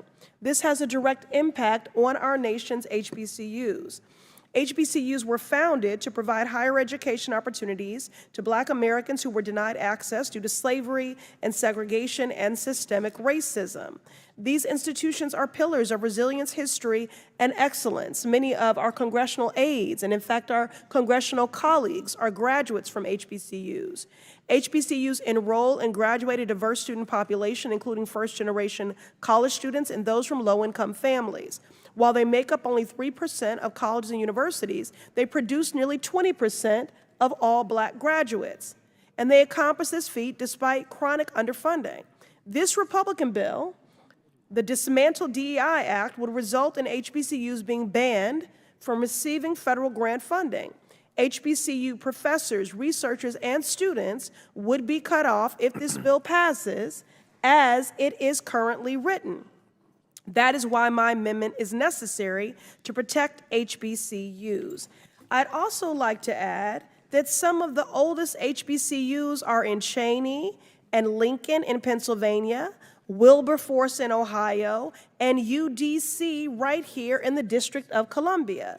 Each of them was first created before the Civil War and the Emancipation Proclamation. Further, several of my colleagues on both sides of the aisle have HBCUs in their home states, including Chairman Comer and many of those serving on this committee. There are HBCUs in Alabama, Florida, Georgia, Kentucky, Louisiana, Missouri, North Carolina, Ohio, Pennsylvania, South Carolina, Tennessee, and Texas. All stand to be harmed by this legislation. But it's not just the schools who will suffer. It's the professors who teach at them, the students who enroll, the community members who live near them, and the entire country that benefits from HBCU success. Finally, when it comes to our bottom line, HBCUs generate $16.5 billion in direct national impact across the country. If they were a company, they would be placed in the top 50 of Fortune 500 companies when it comes to job creation. And that is why this amendment is necessary to protect our HBCUs, and I urge my colleagues to support them through this amendment. Gentlelady yields back. Yield. I'll recognize myself.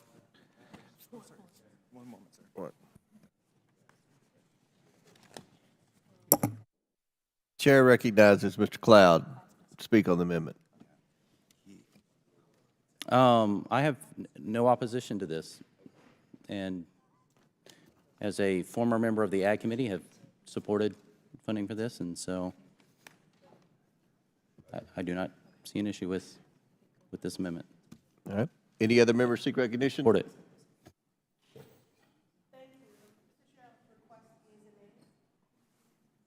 You asked.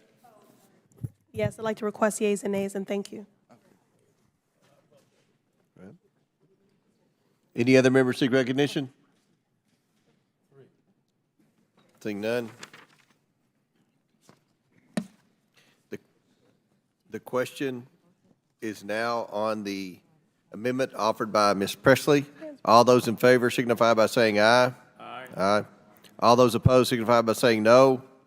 In the opinion of the chair, the ayes have it, and the amendment is agreed to. I think Ms. Presley is going to request. I request the yeas in appointed voter. A recorded vote is ordered by Ms. Presley. As previously announced, further proceedings on the question will be postponed. Presley again. For what purpose does the gentlelady from Massachusetts seek recognition? Oh, Mr. Chairman, I have an amendment at the desk. The clerk will distribute the amendment to all members. Okay, that's okay. Oh, they're ready. This is going to take a minute. Yeah. I'm not ready. That's okay. Mr. Chairman, Well, yes, you weren't here yet. reserve Ready? point of order, sir. Point of Okay. order is reserved by Mr. Higgins. We're distributing the amendment. Okay, thank Yeah. you.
The clerk will designate the amendment. The second amendment to the amendment in the nature of a substitute to H.R. 8706 is offered by Ms. Presley of Massachusetts. The amendment is considered read. I now recognize Ms. Presley. Mr. Chairman, my amendment seeks to ensure that this legislation does not erase or ignore the undeniable history of systemic racism in our country. It adds a section to the top of the bill that is a straightforward acknowledgement that, quote, the federal government has implemented policies that perpetuate systemic racism, end quote. Systemic racism refers to a network of public policies, institutional practices, cultural norms, and social structures that work together to maintain racial inequities. This is not a matter of opinion, it is a matter of fact that originates in the founding of this nation and has implications to this very day. Our government has been deeply intertwined with this system, from enshrining slavery and the 3/5 Compromise into the United States Constitution to implementing redlining, segregation, and other discriminatory policies based on race. Now, I know that talking about the existence of racism in America makes some uncomfortable, but remember, this is a bill that you all brought up. So to my colleagues, let me just say that acknowledging these truths is not an act of blame. It is an act of responsibility. We must take responsibility. If you are serious about ending reverse racism, you need to acknowledge that it exists in the first place. And that means voting in favor of this amendment. Gentlelady yields back. I'll recognize myself.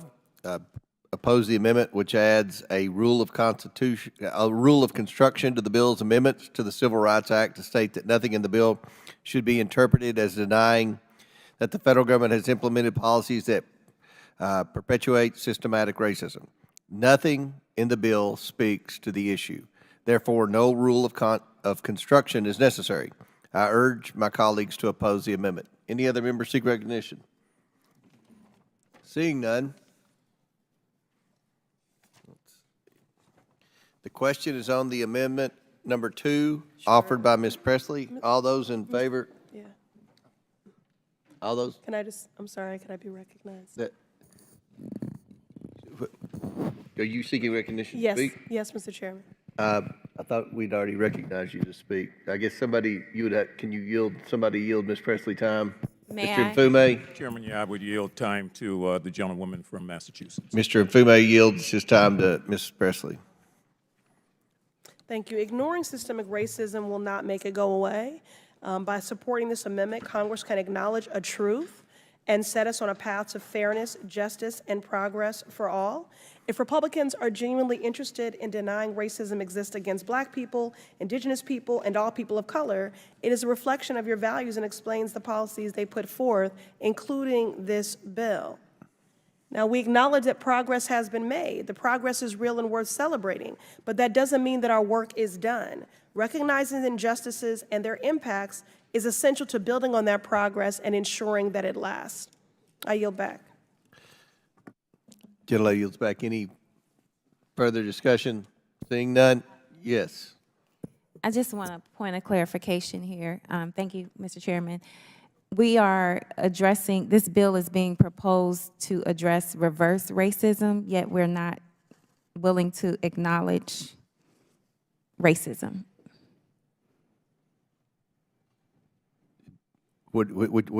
Just a point? What are you doing here?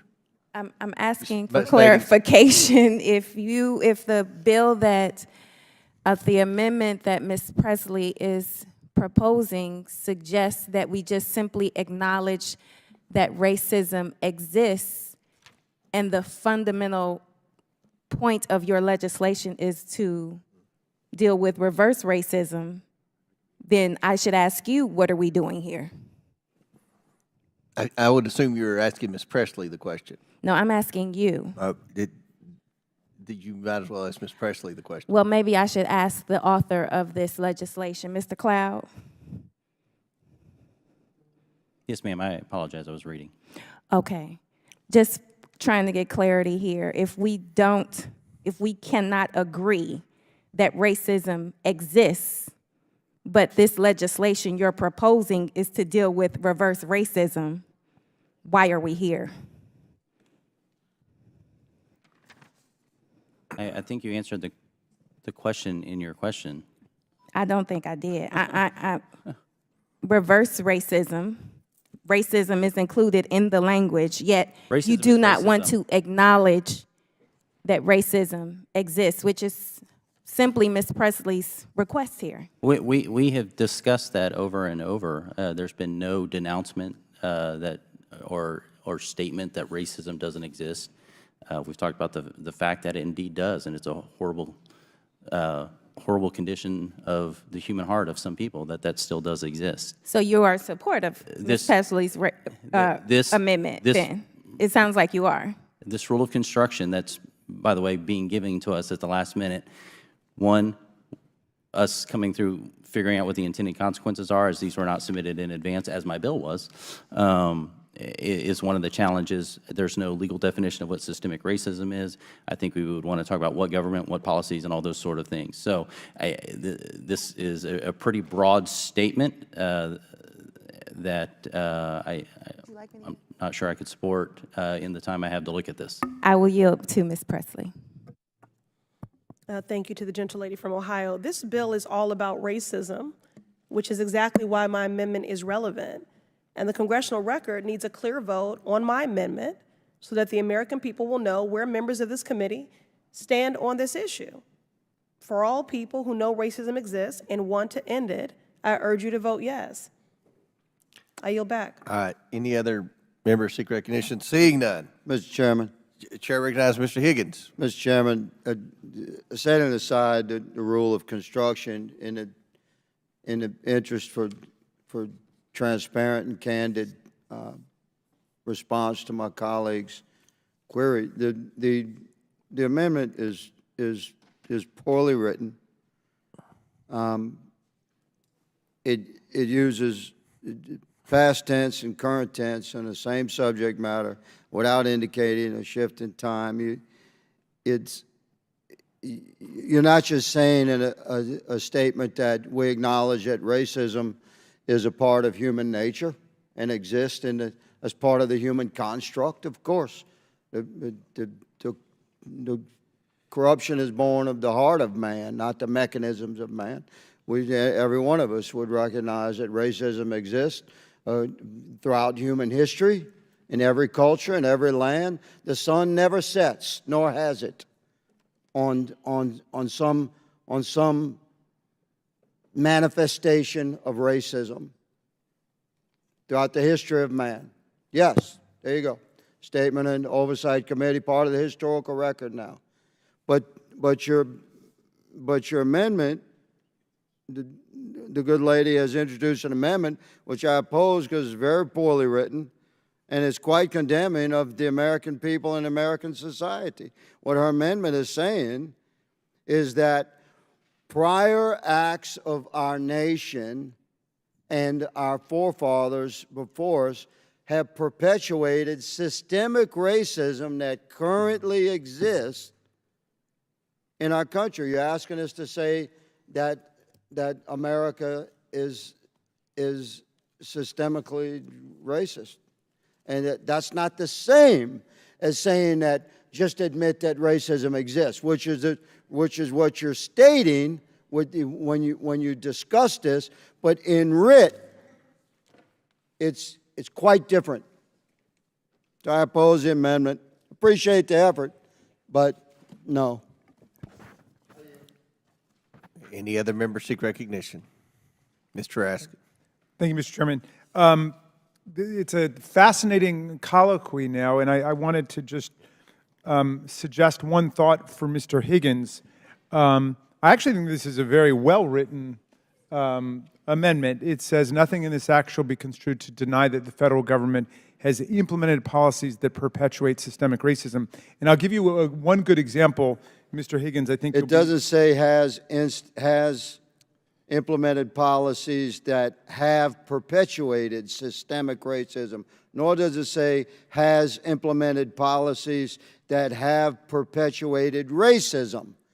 It identifies systemic racism. Can I give you and past tense versus current? I'm happy to have inaudibly yielded to you on that point, but let me just reclaim my time for 1 sec, because I want to suggest a really excellent book for people who are interested in just this question of how the federal government itself has implemented policies that indeed perpetuate, in the present tense, systemic racism.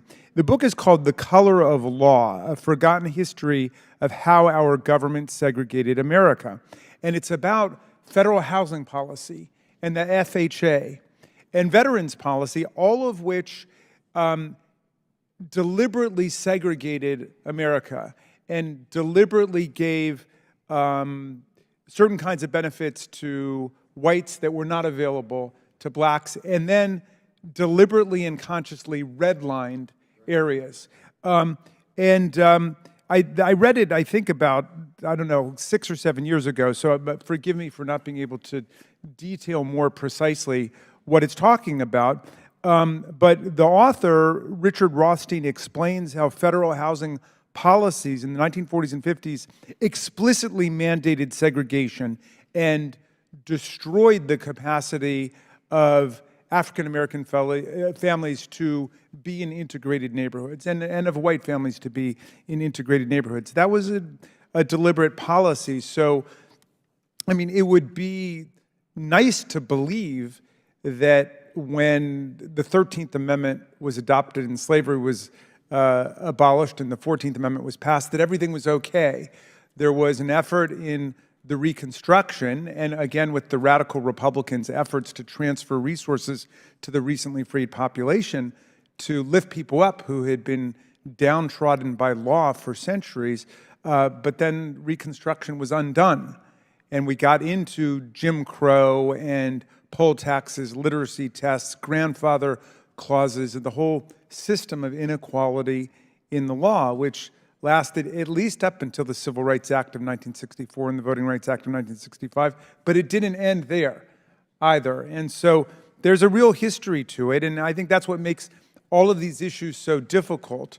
And I know that there is a theory which is, well, let's not focus on it, let's wave a magic wand and say everything's okay, as opposed to continuing to engage in inclusive and open efforts to redress the injuries of the past and to move forward. And look, I agree with people who think that, bureaucracies are awkward. All bureaucracies are awkward.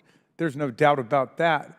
Everybody finds bureaucracy awkward, but what the process we've been going through as a country is far better than what we've seen in other places in the world, like racial stratification and violence and tribal violence and apartheid and all of those things. So this is what we get in the greatest multiracial, multicultural, multi-ethnic constitutional democracy, efforts to be conscious of the past and to move forward. So I like Ms. Presley's amendment. I think it's actually very well worded, and I definitely plan to vote for it, and I'm happy to yield. Will the gentleman... And I will yield to the author of the amendment.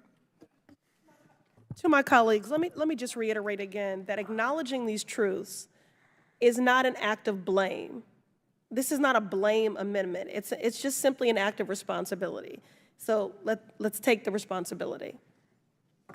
Any other members seek recognition? Seeing none. Sorry, Mr. Yes. Chairman. Have you already been recognized, Ms. Stansbury, on this amendment? Not on this Okay. amendment, no, Mr. I recognize Chairman. Ms. Stansbury for 5 minutes. Thank you. I don't want to beat a dead horse, but I do have to say that I could not have imagined that I would be debating the existence of racism this morning. I did not have that on my bingo card. But I just want to point out the irony of the debate that we're having right now, because there's been some discussion again this morning about free speech. And when you read the actual underlying bill as it is introduced, the bill is seeking to essentially make it illegal for the federal government and federal employees to discuss racism in the workplace. And so the irony is we're having a conversation here in the committee room that would probably be prohibited by the bill itself. That's what the bill is trying to stop, is having these kinds of conversations. Will the So gentlelady I just yield? want to point that out, and I yield back. Will the gentlelady yield? I think I have time, actually. Chairman, do I have time? Yes. I recognize Mr. Cloud. That's a misstatement, while maybe well-intended. What this does say is that if you're a federal contractor, you cannot force your employees to attend DEI training. You can't make them sign a paper that says that they recognize that they are from a privileged race, or all these things are happening. It does not prohibit a discussion about people. The freedom of speech will still exist at companies all over the place, will still exist at contractors, at any organization getting a grant. So I think you're overstating what this bill does in that regard. Okay, gentlemen, would you allow me a moment, yield me a moment for me to read the language of the bill? Sure. Okay. Multiple places in the bill specifically makes it illegal for the federal government to enter into agreements, to provide grant funding, to otherwise engage with public, private, or nonprofit entities that do the following, and this is the exact language. maintain an office relating to diversity, equity, or inclusion, maintaining or employing a chief diversity officer or substantially similar officer, developing, implementing, distributing, publishing, or purchasing a training course relating to diversity, equity, inclusion, or accessibility, which is folks with disabilities, critical theory relating to race or gender. You're not even allowed to talk about intersectionality, folks, sexual orientation or gender identity. I'll take back my time. But that's what the bill actually says, you guys. The It key says it provision was the multiple first places. part. The key provision was the first part. No taxpayer funds will go to. It does not prohibit those things from happening. If you own a business and you want to have a DEI office, you can have a DEI office. But we're not going to make the American taxpayer pay for it. That's simply what it says. Not funding something is not prohibiting something. All right. Now we're ready to vote. Good deal. The question is on the amendment number 2 offered by Ms. Presley. All those in favor signify by saying aye. Aye. All those opposed signify by saying no. No. Request a recorded vote. In the opinion of the chair, a recorded vote has been requested by Ms. Presley. As previously announced, further proceedings on the question will be postponed. For what purpose does Ms. Presley seek recognition? You seek more recognition? Oh, we're done. Good deal. All right, Ms. Stansberry, do you seek recognition? Yes, Mr. Chairman, I have an amendment at the desk. The clerk will distribute the amendment to all the members. Can I reserve a point of order? And Mr. Cloud reserves a point of order.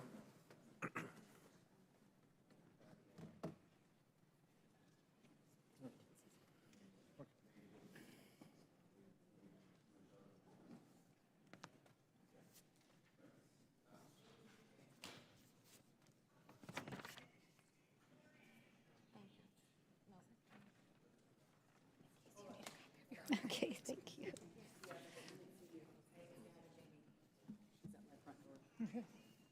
What a pleasure. How's it going? Are you canvassing for Lauren Boebert right now? It looks like you're not going to endorse.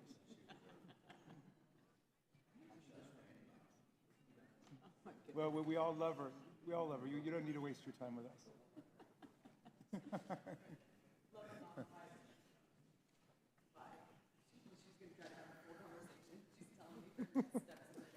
We should beam her in to talk about diversity, equity, and inclusion.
Does everyone have the amendment? The clerk will designate the amendment. Amendment to the amendment in the nature of a substitute to H.R. 8076 as offered by Ms. Stansberry of New Mexico. Without objection, the amendment is considered as read. Mr. Cloud reserved a point of order. The gentlewoman from New Mexico is recognized for 5 minutes. All right, thank you so much, Mr. Chairman. And I do thank my colleagues across the aisle for what has been an interesting journey this morning to discuss the history of this country and how we continue our long march on the road to justice and equity. The purpose of this amendment is to try to get at protecting the federal workforce. We know from hearings that we've had in this committee over the last several months as authors of Project 2025, even including one of the chapters was written by a recent appointee nominee to be in Trump's cabinet, that part of the plan of Project 2025 in the Trump administration is to purge the federal workforce. And when you read the actual text of the underlying bill, it appears that this is one of the tools that they're using to purge the federal workforce. Of course, it goes much farther, as has been discussed this morning. It also interferes with the military, which of course is also part of the federal workforce, but also the private sector. It's looking to regulate what the private sector does, including boards of federally traded, stock market traded companies, publicly traded companies, as well as folks who work in the financial markets. So what this amendment would do is simple. It would strike the entire bill and all that follows, and it would replace it with very simple language to protect our federal employees. Federal employees shall be selected and advanced on the basis of competence rather than political or personal favoritism, and no executive branch agency may take action counter to the intent of the law or against the fundamental rights of federal workers who comprise the civil service. And in many ways, this is just a reaffirmation of existing federal employment law, which it's important to note was put in place largely a number of the protections that this bill attacks, not only through the Civil Rights Act to make it possible to make our federal workforce more diverse, but also to protect federal employees after Richard Nixon tried to purge the federal workforce. And so we've seen this playbook before. We saw in the 1950s with McCarthyism. We saw it during Nixon's tenure in the White House when he tried to purge the federal workforce. This is like a reboot.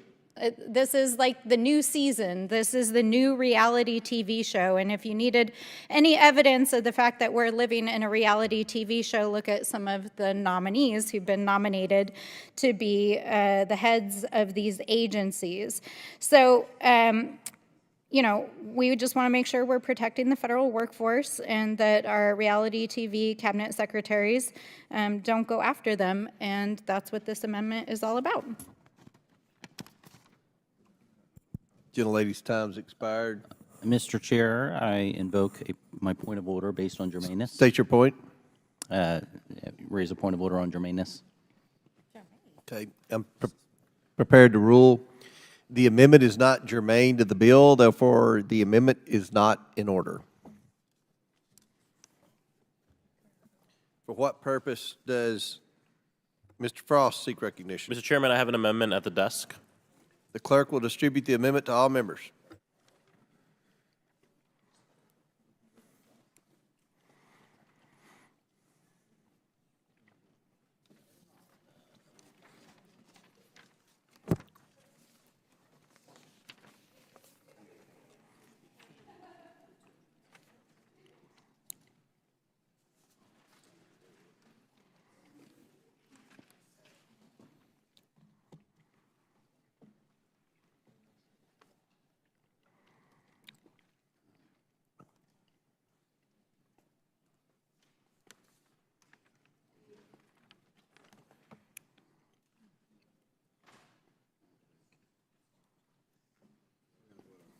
Am I supposed to say that? No.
The clerk will designate the amendment.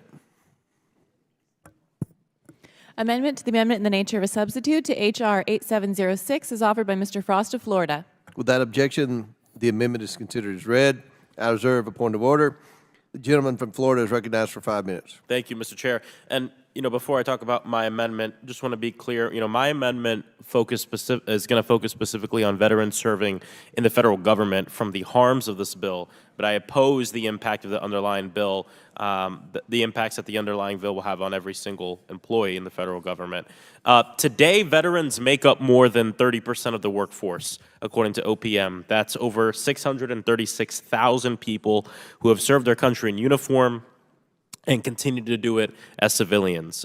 H.R. 8706 would completely overturn 150 years of precedent for supporting our veterans. The government has a long-standing, careful, considered procedures for orderly reductions in force dating back to 1944 with the enactment of the Veterans Preference Act. These procedures are codified and implemented through OPM regulations, building on a principle established far back as the Civil War that veterans who have sacrificed for this country should be given preference in federal hiring and retention. The law requires that any reduction in force from the government that we retain, quote, equally qualified, end quote, veterans over others.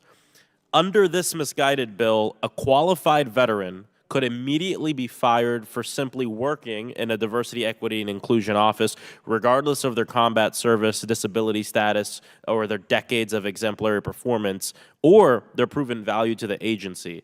You could just imagine a veteran who served in combat, became disabled, worked 30 years in the federal service, spent the final few weeks, final few months, final few years working in a DEI office. Under this bill, that veteran would be immediately terminated without any opportunity to demonstrate their value to the agency. I urge my colleagues to support this amendment to ensure reductions in force comply with the law, respect veterans' preference, and uphold the principles of good governance.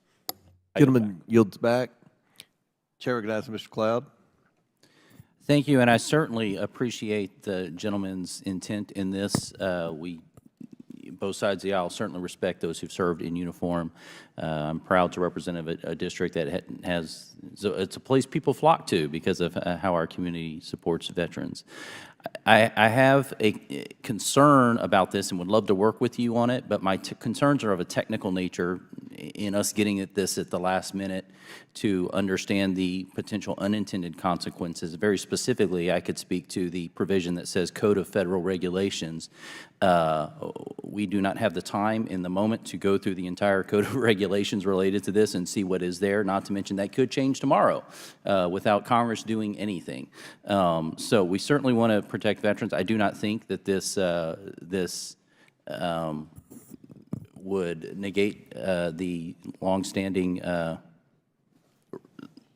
status quo we have toward veterans. But at the moment, I think we'd have to object to this until we could work that out. But I'd certainly be happy to work with you on making sure that we get the intent of what you're doing before this goes to the floor. Gentleman yields back. Any other members seek recognition? Seeing none. The question is on the amendment offered by Mr. Frost from Florida. All those in favor signify by saying aye. Aye. All those opposed signify by saying no. No. In the opinion of the chair, the noes have it. The amendment is not agreed to. I request a recorded vote. Recorded vote has been requested by Mr. Frost, as previously announced. Further proceedings on the question will be postponed. For what purpose does Ms. Brown seek recognition? Mr. Chairman, I have an amendment at the desk. The clerk will distribute the amendment to all members.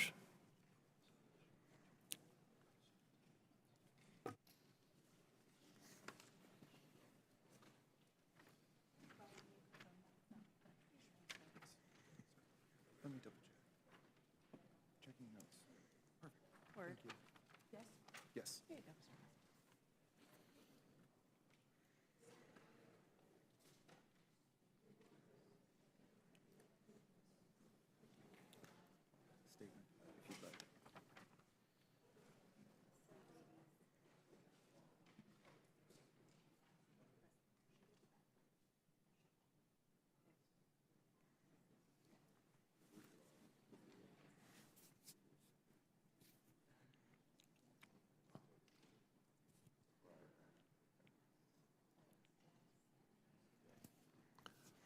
This is it.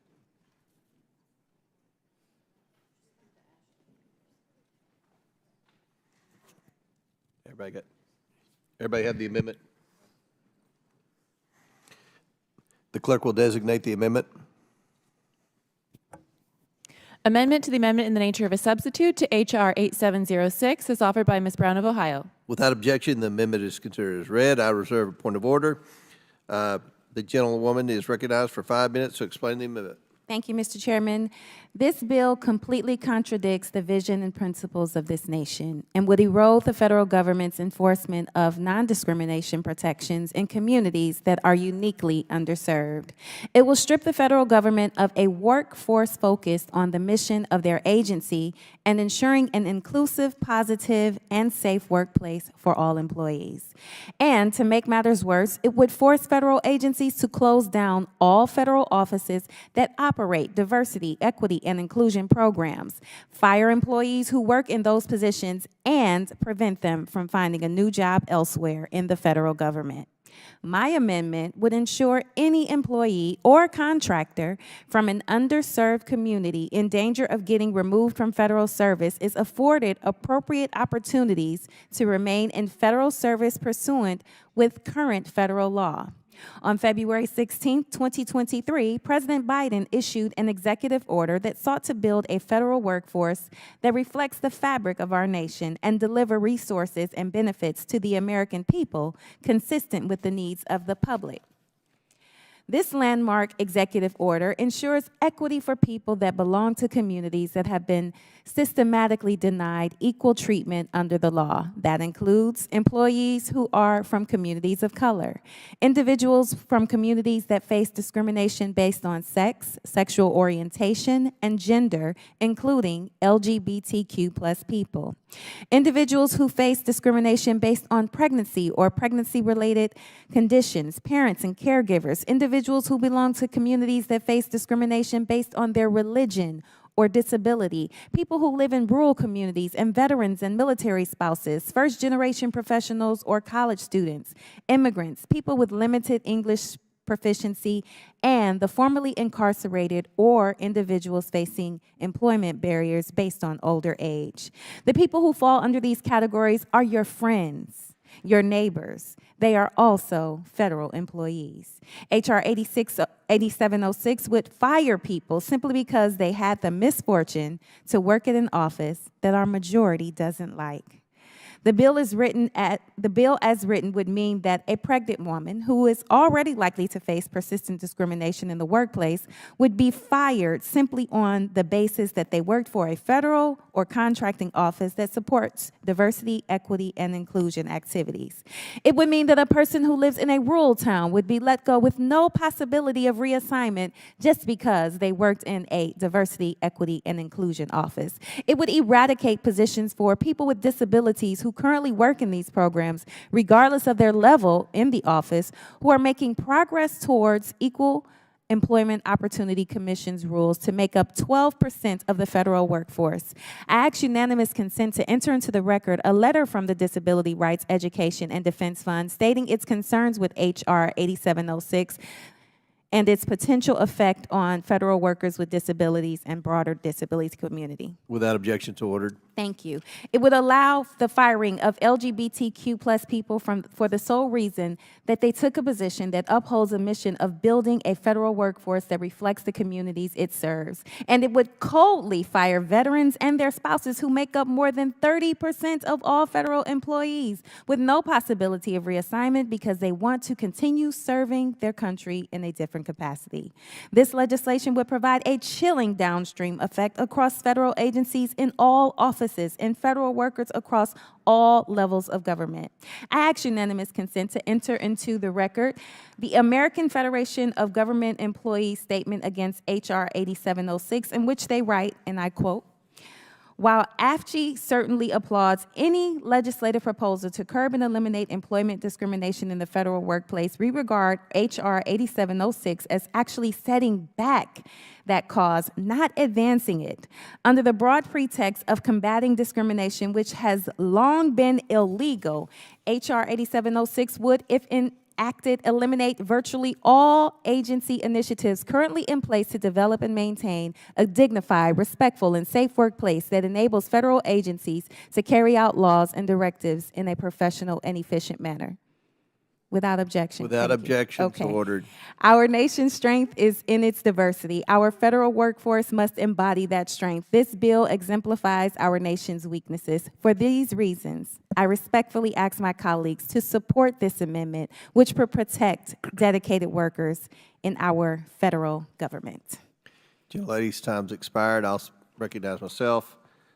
Ms. Brown's amendment adds a new section to the end of the bill that, in the name of fighting discrimination, entrenches discrimination in favor of a host of specially defined groups. We should all be able to agree to be against all forms of discrimination. I urge my colleagues to oppose the amendment.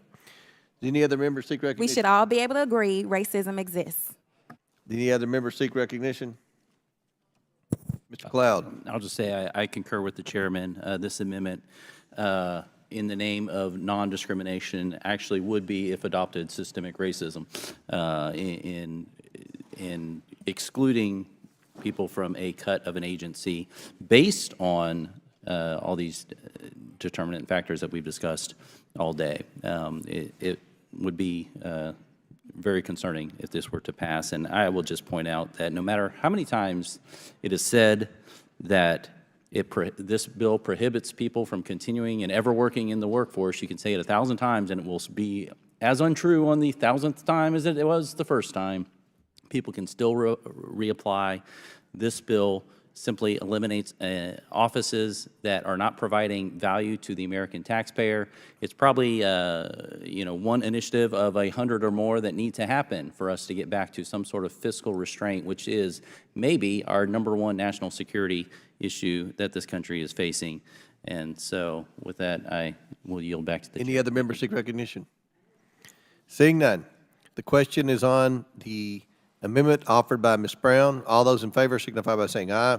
Aye. All those opposed signify by saying no. No. In the opinion